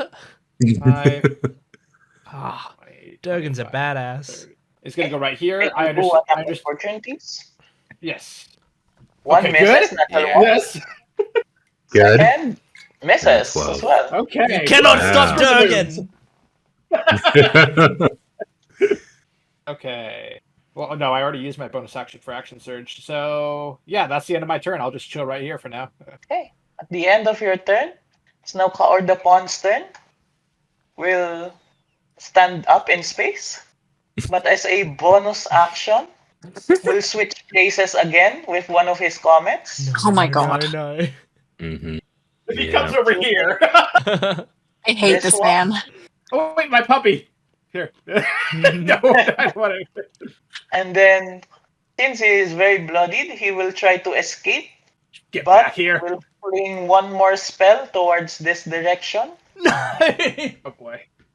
Oh As no! you see him create a small bead of red light, Oh, no. Oh no. another Oh, fireball. No. Please make me a DC 14 dex Don't save. forget, you guys have +2 on saves with your dogs That nearby. huge to know. Yeah, Thank That's you. true. That's really helpful. Mhm. Okay. I think even if I succeed this though, I might die from the half Maybe it'll be a damage. low damage roll. Yeah, let's hope. Maybe. But we'll see. Natural 20 on the roll. Oh my god. That's good. Yes. You succeed. How about Durgan? Okay, and then you let me roll mine. You will take half. Oh, 21. Both succeed. Nice. Good rolls. Good And this rolls. is the damage. I'm gonna roll it. Unfortunately, Oh. That's it's not third. bad. So both of you will take 16. Oh, That's not bad. I'm down. Sigma. I look at Durgan and like just as the fireball's about to hit, like it goes slow-mo time as the fireball's like coming close. And I look at Durgan and I go, "It seems you were here to watch me die." And it blasts hits me. But as we go to slow mode segment, Uh-huh. you see the blast is heading towards you. As you see something leaps over your shoulder. What? My As dog! your dog, No. he just looks at you and just says, Oh, "Remember when I said I wanted to save my world? Well, right now, you are my world." oh As he takes no! all of the damage, please return your HP to 10, and he will take all of the damage. And unfortunately, he disappears in starlight. I I He was a can't good bring boy. a dog back.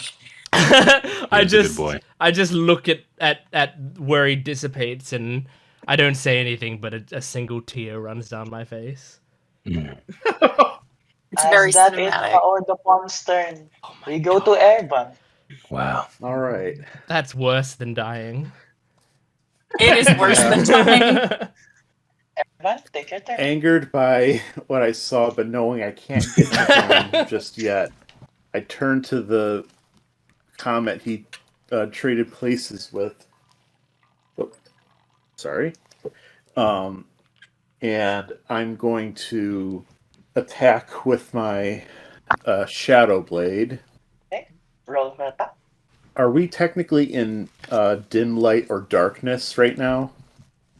The comets themselves are bringing out bright light since they are made Okay. out of stone and fire, so it's bright. Okay, never mind. Then I will roll. Okay, that's a 17 to hit. That hits. And that is 11 points of psychic damage as I stab into it with the Shadow Blade. This time it is now it's not bloody. It's starting to crack. Yeah, and then I guess with bonus action, I will attack with my normal scimitars on the offhand. Okay. Roll for attack. That is an 11 to hit. That just hits. Ooh, good. Okay, and that's 3 points of slashing damage. Okay. Taking it. Is that your turn?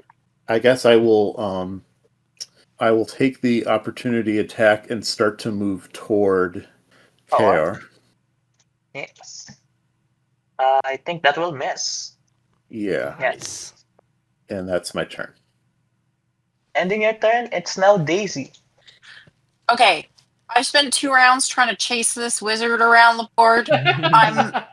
Daisy is going to work smarter, not harder. Mhm. I'm going to go cuddle with our friend, dog god and say, "Please deliver me to the wizard." Smart. And I'm Uh-huh. going to hold and inflict at second level because Daisy is done with this nonsense. So I need to be delivered to the evil wizard. Thank you. As you say This that, is like me FedExing myself to the Yeah. wizard.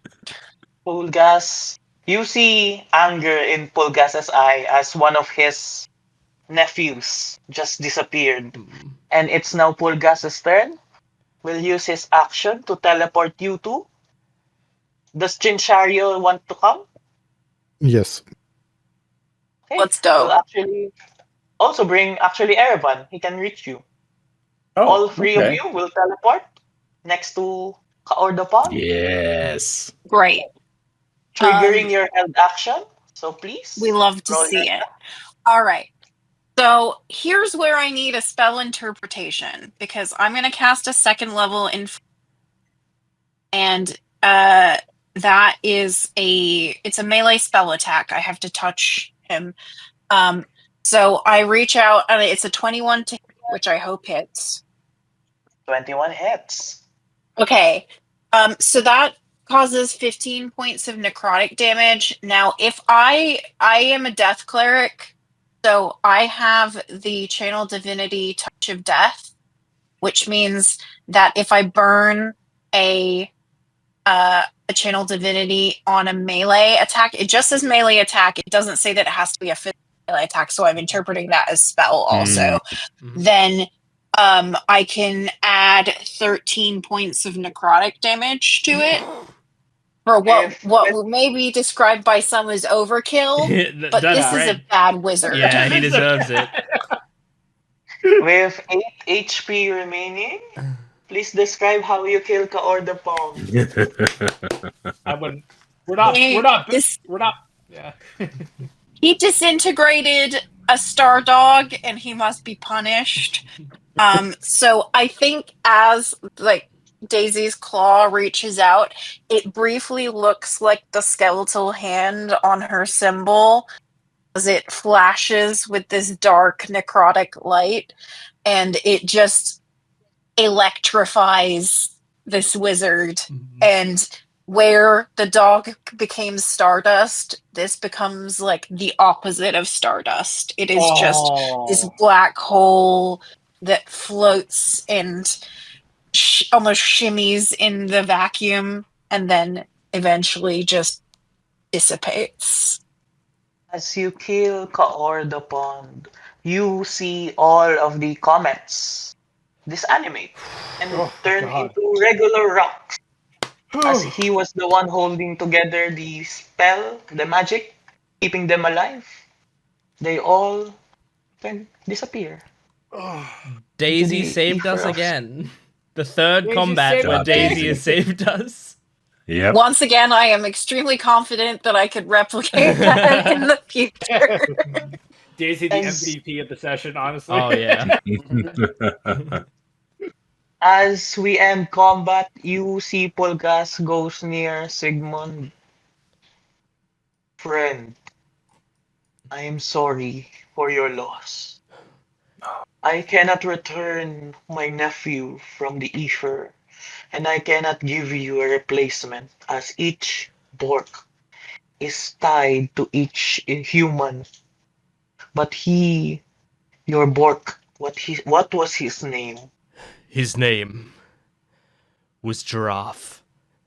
And I look up at Polgaz and I say, I am the one who is sorry.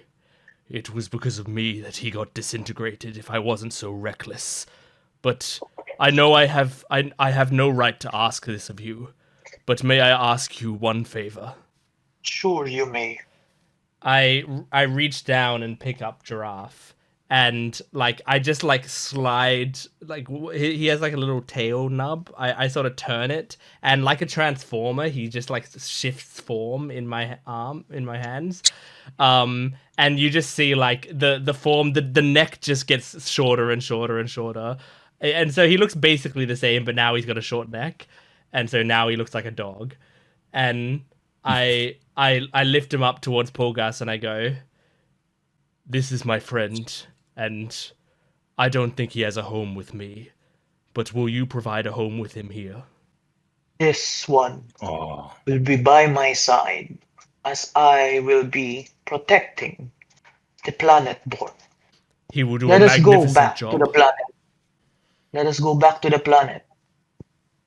Although we have a loss, it is also a time to celebrate, as we have finally killed my arch nemesis. As you all go back to the planet, to the town, to Kennel Town, you see multiple humans have started moving again within the town. As it seems, whatever curse that befell the humanoids within the planet has been lifted. As Pulgas looks at you, you are not from this planet, aren't you? All of you. We are not. Indeed, no. Why have you come to my planet in the first place? We heard that a piece of the sky was missing, and we are just good Samaritans coming to help. And we heard What a do you mean? distress signal from a dog. The distress signal makes sense, but what about the piece of the sky missing? What do you mean of that? The star, I suppose. We we had seen that one of the stars was gone, and we had a request to kind of investigate more into that. You do. Elmander does give you a star chart, so do you wanna show Pulgas? Yeah, we'll point to it. Yes. As Pulgas says, "Oh, that's one of my favorite nap spots." Oh, you just left. Yes, the planet was in danger, so I went here. That's where I usually take my naps. How long do your naps normally last, if I may ask? I don't know, a few centuries. So you were taking you were taking a nap, and you came off as looking as like a star, basically. Wow. Well, sometimes I glow bright, so I'm not sure if I'm a star or not, but I think you mistaken me as one. Well, one thing is for sure. You were very beautiful in our sky, and if you want to go back and take a nap there again, we will be overjoyed to look upon you. Well, right now, the planet needs guidance. Yes, I will of course. stay here with your giraffe, as you are all heroes of Planet Bork. Those who have their Borks by their sides, they will be charged to be forever by your side for as long as they can. So please take care of them. They will take care of you. can I ask how long they will live? As celestial beings, they are born from celestial beings and bounded to their humans. They will live as long as you do, as long as they are by your side. Oh. Well, I probably will not see every day of this dog's life, but I promise it will see every day of mine. He just bows and agrees. Adventurers or humans, thank you. As a token, another token of my gift, a token of my appreciation for you helping here, as he produces a small statuette of a dog. Each you see a statuette of you holding your own doggos, even you, Aw. Sigmund, as it seems he has the ability to create them at will. They are made out of crystal-like structure that glows like stardust, similar to Pulgas. And may you all forever remember that Planet Bork is here whenever you need a shelter. You are always welcome. As you hear thousands and thousands of howls throughout the distance, signaling you. And Daisy, you hear from your side? Is everything all right? I'm hearing so many barkings, even from here out of space in the space. It's me, Lucky. Hello. Are you guys here? Are you still alive? We are alive. Everybody say hi. Hello. Hello. Hello. Hello. Did you find All of thorn the root dogs- tea? As all of the dogs also said hello and hi. Mhm. As you see the Dragonfly ship of Lucky is approaching Kenneltown to take you back home. As all of you are brought back to Elmander. What do you report back? Welcome. Not welcome. We're the ones being welcomed. Hello.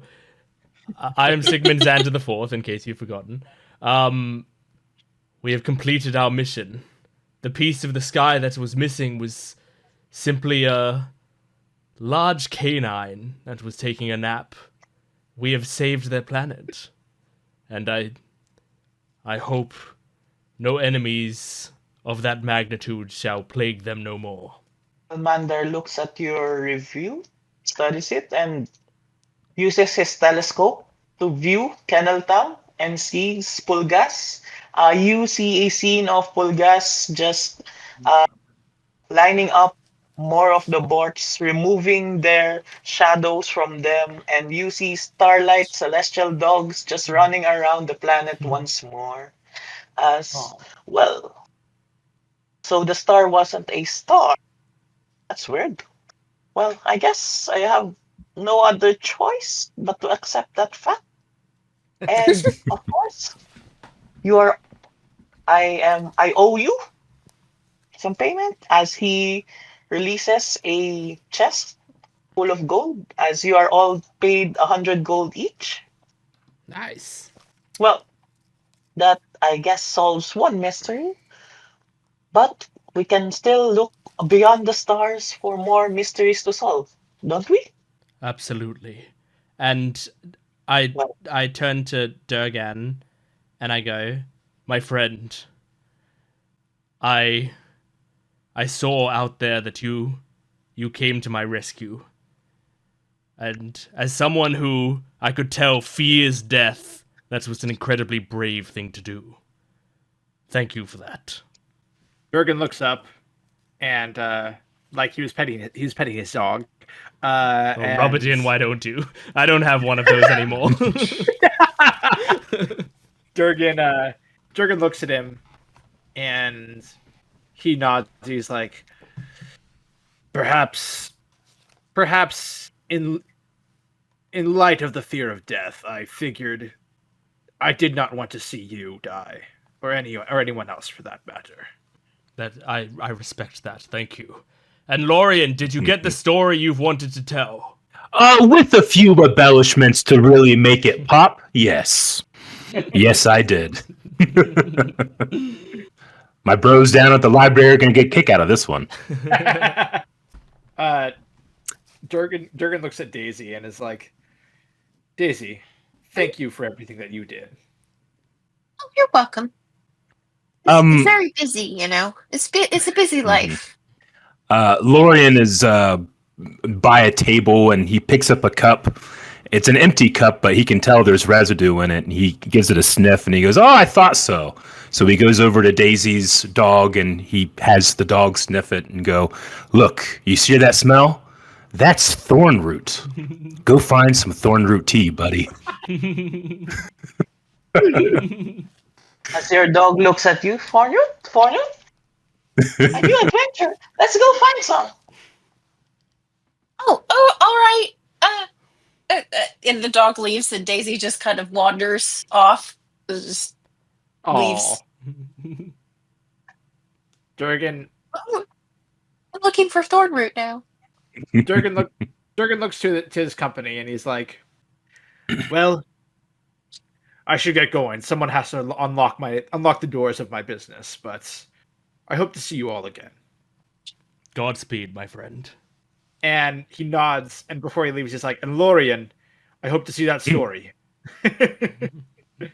You'll see it in print, song, painting, and interpretive dance. Durgan nods to all but the last one, which he gives kind of a confused look, but he smiles and he nods and he walks out with his dog. Any last words from Chinchario and Erevan? Erevan is just kind of, sitting there watching his familiar Orion and his new pup just kind of chasing each other around, and just looks at the rest. It's like, this day has come out greater than I could have ever expected.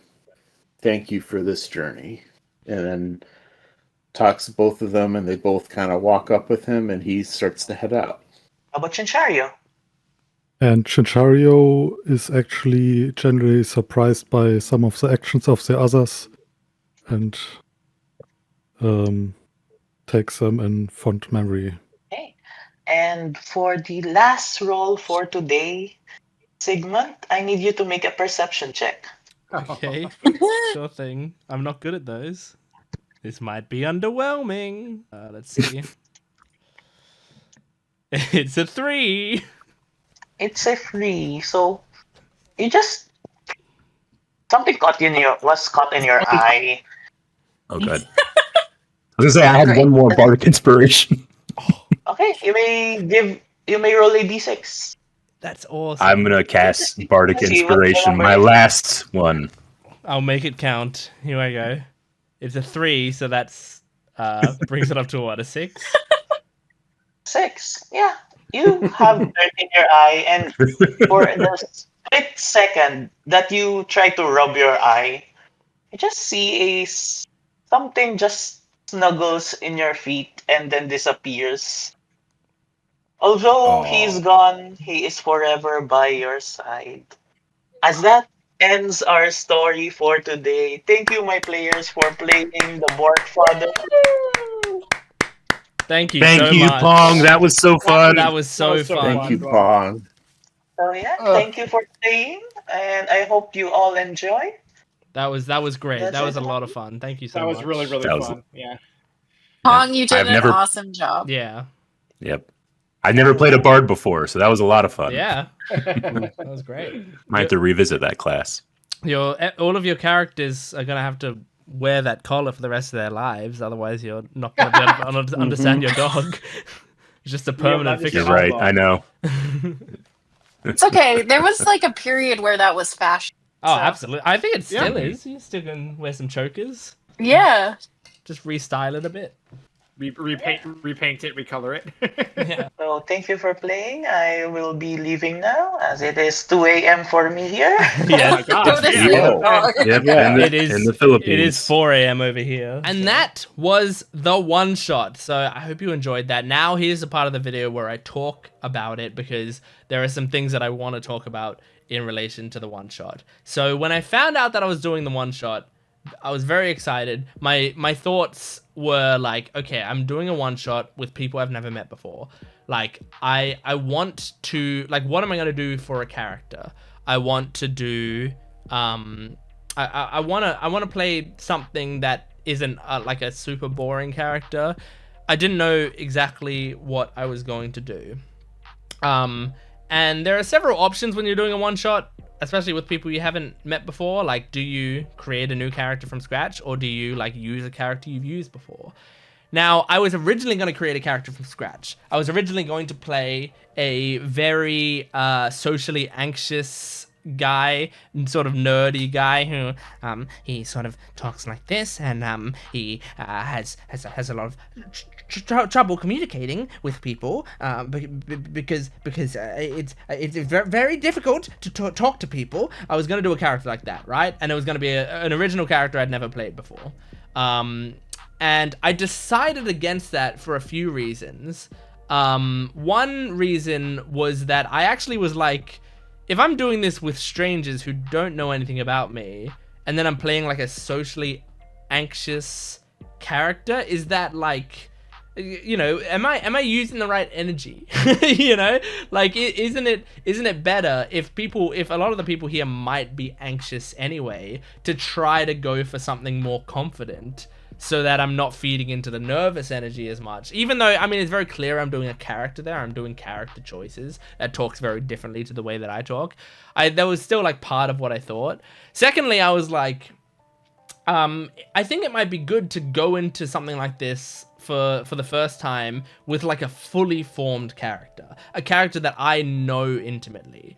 So because of that, I decided to go with a character that I had played several times before named Sigmund Xander IV. And Sigmund Xander IV is a character that I played in a campaign with my friends when my main character was named Tywin Shoreshot. At some point, he died, but he was kind of brought back to life. I said to the DM, if we are going to revive my character, I don't want him to come back immediately because I feel like I want consequences for the death.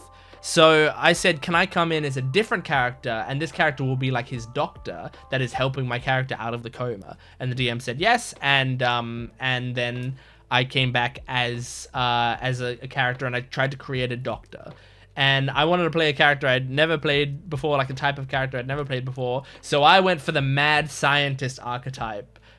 Sort of inspired by like Okabe Rintaro from Steins Gate and Gundam Tanaka from Danganronpa 2. Like this sort of like chuny character who has grand delusions or whatever. And you know, the concept was essentially this character who is a doctor, but like can't legally be called a doctor because he had his medical license revoked because he's insane. But he's actually like, you know, even though he's evil sounding or whatever, he's like a good guy. You know, he's a fine man. But I just want to be able to do evil laughs like I am Sigmund Xander IV. I just like doing the voice, you know.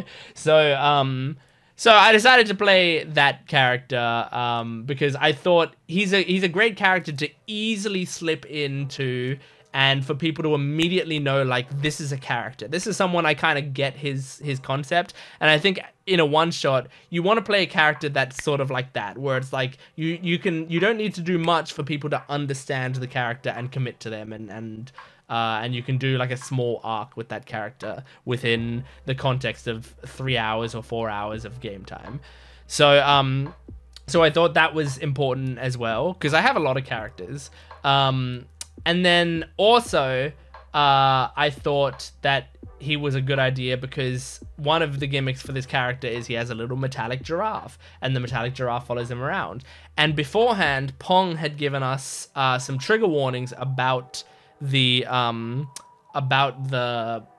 one-shot, and they included pet abandonment, pet grief, you know, like a lot of animal related stuff. And I was like, Sigmund has an animal that follows him around, so then at least I can use this part of the character and maybe I can do an arc with it, which I do end up doing in the one-shot. I do end up trying to like make an arc for this character that makes sense and is kind of nice towards the end about the giraffe. But I think I'll say this now, because now that I'm on the subject of pet stuff, because this is something that the people playing the game didn't know, and I haven't told anyone who played the game for several reasons, but it is important to know the context of my life going into this. Several weeks, and this is, by the way, trigger warning for this. The same trigger warnings as the campaign itself, but this one is real life. So if that is going to affect you, here's a warning. But in my real life, several weeks before we did this one shot, one of my dogs had passed away. And his name is Toby, and he was a West Highland White Terrier. Now, if you just watch the one shot, you might know why that's a crazy thing to have happened. Because also, in the context of the one shot, I had a West Highland White Terrier that sacrificed himself for my character at the end of the one shot. Now, I am going to make very clear, I knew going into it. Pong gave us the trigger warnings way before. I knew going into it that it was likely going to be very related to my real life situations. I knew that going into it. So don't, you know, in no way should anyone, you know, read into to this too much. But the thing is, I also like I love storytelling. I'm very, very strongly into like a story in itself is a contained thing. I keep my feelings about the story contained within the story for the most part. My characters obviously all have aspects of me, but I'm very good at separating the character that I'm playing from myself in real life. I'm trained in acting. I'm technically a professional actor. I've done a lot of character work in the past, something I care a lot about. So I separated Sigmund and his feelings about the situation with me and my feelings about the situation heavily. But like, there's part of it that's like, it's really sad what happened to my character. I actually found it to be quite beautiful. Not only do I think, like, even if my real life situation didn't have anything to do with the one-shot, even if that was the case and it had nothing to do with it, I would have loved it as a story beat. But when it did, I actually, like, we could sort of take whatever meaning we want out of anything that happens.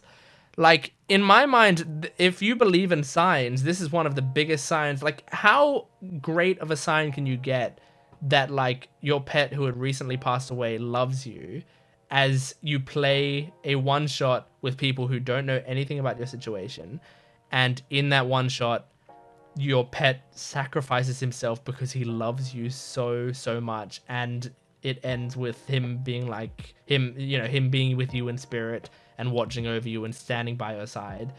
Like, I think that is absolutely beautiful. So, like, yeah, that is, I think it's gorgeous. It's a very sad situation, but like at the same time, I don't think I would have had it any other way. I think it's one of the most beautiful things, like, to happen, genuinely. And that's kind of what I love about, like, D&D and storytelling. Like, that's a very profound experience that I had. And it was completely out of nowhere. And it was like, and there was no way for that stuff to be planned. I didn't know my dog was going to die in that moment. And the other players didn't know what my real life situation was, you know? I also made sure not to tell the other players of my real life situation at the time, because we had just had a really fun game of D&D. The last thing that I would have wanted to do is be like, is make anyone feel like they were, you know, overstepping, or that they had to feel sorry for me or do anything like that. That was in no way my intention, especially because I didn't need to be felt sorry for. I loved what had happened. I thought it was a really impactful thing to happen, but I didn't want to have to explain all of that, which is also part of the reason that I don't name the dog Toby in the story. That's part of the reason, is because I didn't want to draw that parallel to real life, and also my character wouldn't. That name means nothing to my character. So like I am also playing a character, and the character, very importantly, I wanted him to draw a thematic link between the dog and Giraffe. Also, it's kind of a funny joke as he names the dog Giraffe. I just think that's funny. Sometimes I just do things that will amuse me, and that's all that really matters. That I named my dog Giraffe. And also, I think it's funny, Sigmund's really bad at naming things. He never named the giraffe, he just called the giraffe. So like, this is his best version of naming something, is naming something after his other animal, which he hadn't named. So yeah, I wanted to get that out of the way in the discussion, so that you know really, really important context about what had happened in this one shot.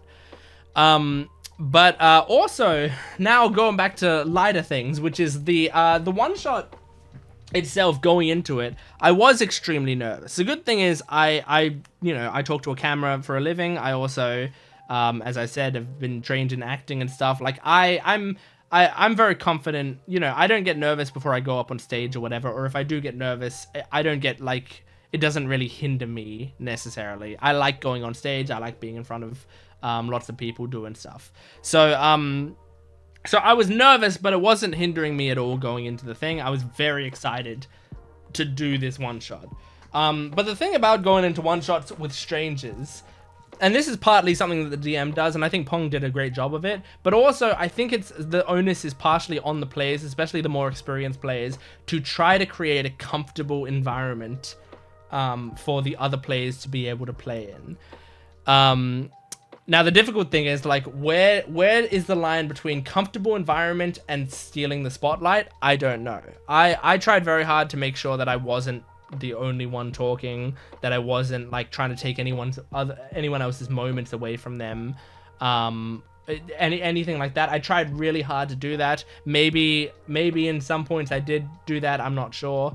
And if I did, I'm very sorry about that because it wasn't my intention. But like it's very difficult in a one shot to do that. But you want to be able to facilitate other people to be able to play their characters and do it properly. And one big thing that I like is when I'm listening to other people's characters, I'm listening for like what can this character have that is like gonna be something that this player would be able to play with later in the one shot. And that is why in this one shot, I think you see me get drawn to Durgan a lot. I think it was Jaras, I'm not sure how to pronounce his name, who was playing Durgan. Again, I'd never met this guy before in my life. He was a great guy, by the way. I absolutely loved the way he played this game, and I loved Durgan as a character. But I got really drawn to Durgan as a character because I saw the potential of this character arc more than anyone else, where he started to like make decisions for his character to be like kind of, afraid of death and a bit nervous at going into this stuff, right? And I immediately was like, that's something we can play with, because my character isn't afraid of that. My character isn't at all worried about what's going to happen to him or anything along those lines. So like if I can use my character to give him some moments that are really important, then like maybe he can have more fun with this one shot, and maybe other people can see like can see potential, and they can do stuff with their own characters in similar ways.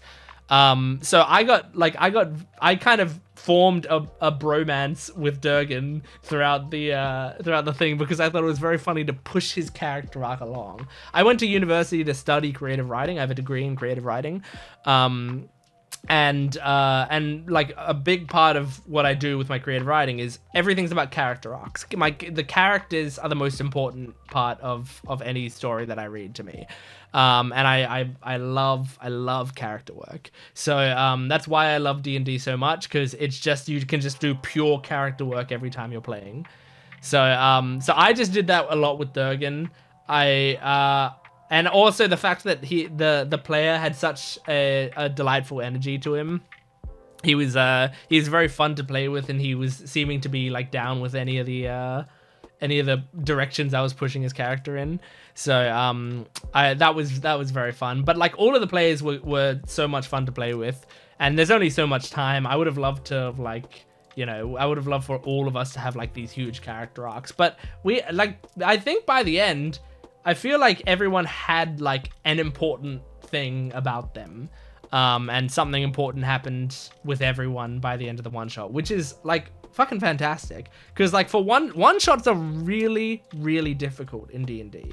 And like I don't play a ton of one shots because for me, like I'm a campaign boy. I love campaigns because you get to take your time with these characters and develop them over time. I don't tend to love doing one shots, but I loved this one shot so much. Part of it is like it's just very exciting playing with my favorite member of Blind Wave, and being able to talk with him and joke with him. By the way, like some of the highlights of my life are when he's like riffing about my character. That this is just this is a purely selfish thing. But like it's so exciting to hear him like make jokes about like, shouldn't you they have yet to meet Sigmund Xander the Fourth, and like later when I was like, I might die, and he was like, no, but then there won't be a fifth, and it's like all of those jokes about this character that is very dear to me, coming from a YouTuber that's very dear to me. It lit up my life. It was beautiful. But yeah, I had so much fun with this one shot. I was so nervous beforehand. I thought I would walk out of the one shot and all I would be able to think about is like, oh, I wish I didn't say this. I wish I didn't do this. Like I was really awkward here. But coming out of it, I was just buzzing with how much fun that I had. and it was one of my favorite D&D experiences I've ever had, and I've played a lot of D&D with a lot of people that I love very, very much, and I love all the campaigns that I play with my friends and everything that I do, but just this singular 4 hours was very, very special to me, and I had such a great time with it. So I will say, thank you to Pong, who was the DM who put it together. It was a really fun one-shot. I loved the world. I loved the characters that we came across and the theming of it. It was all really cool. And so also thank you to the writer of the Bork Father or whatever. I don't know much about the writer, but I think Pong said it was like a writer from the Philippines or something. I don't know much about that. But thank you to them. Thank you to Blind Wave for putting this whole thing together, because it was so exciting. Thank you to Eric for playing with us, because it's very brave to play D&D with fans, especially because it's you're asking people to sign up without knowing much about them to play a game with you that requires you to socialize with them for 4 hours, having never talked to them before. It's very brave. It's a really brave thing to do, and Blind Wave do it with a smile on their face. So I respect that so much, because it gave me an experience that I'll never forget. And thank you to them, and thank you. I said it at the start. I'll say it again. Thank you to the Debaba from Blind Wave as well, because she's always been extremely nice and helps out a lot of people who have problems with Blind Wave stuff, and I had messaged her a lot about this one shot recently, making sure that I was able to post this video and that it would be okay, and so that I appreciate that so much, because at no point did I feel uncomfortable, because she was being very nice about every step of the way. So all of that made this an incredible experience for me, so I wanted to share it on this channel, even though I doubt it will get much attention on the channel, because this isn't a D&D channel, and it's not an anime reaction, it's not a One Piece reaction, it's a completely different thing. But if you did watch it, and if you watched it to this point, if you watched it to the end, gold star, absolutely, please let me know that you enjoyed it. Because it was a very special moment for me. So thank you so much for joining me for this D&D one-shot.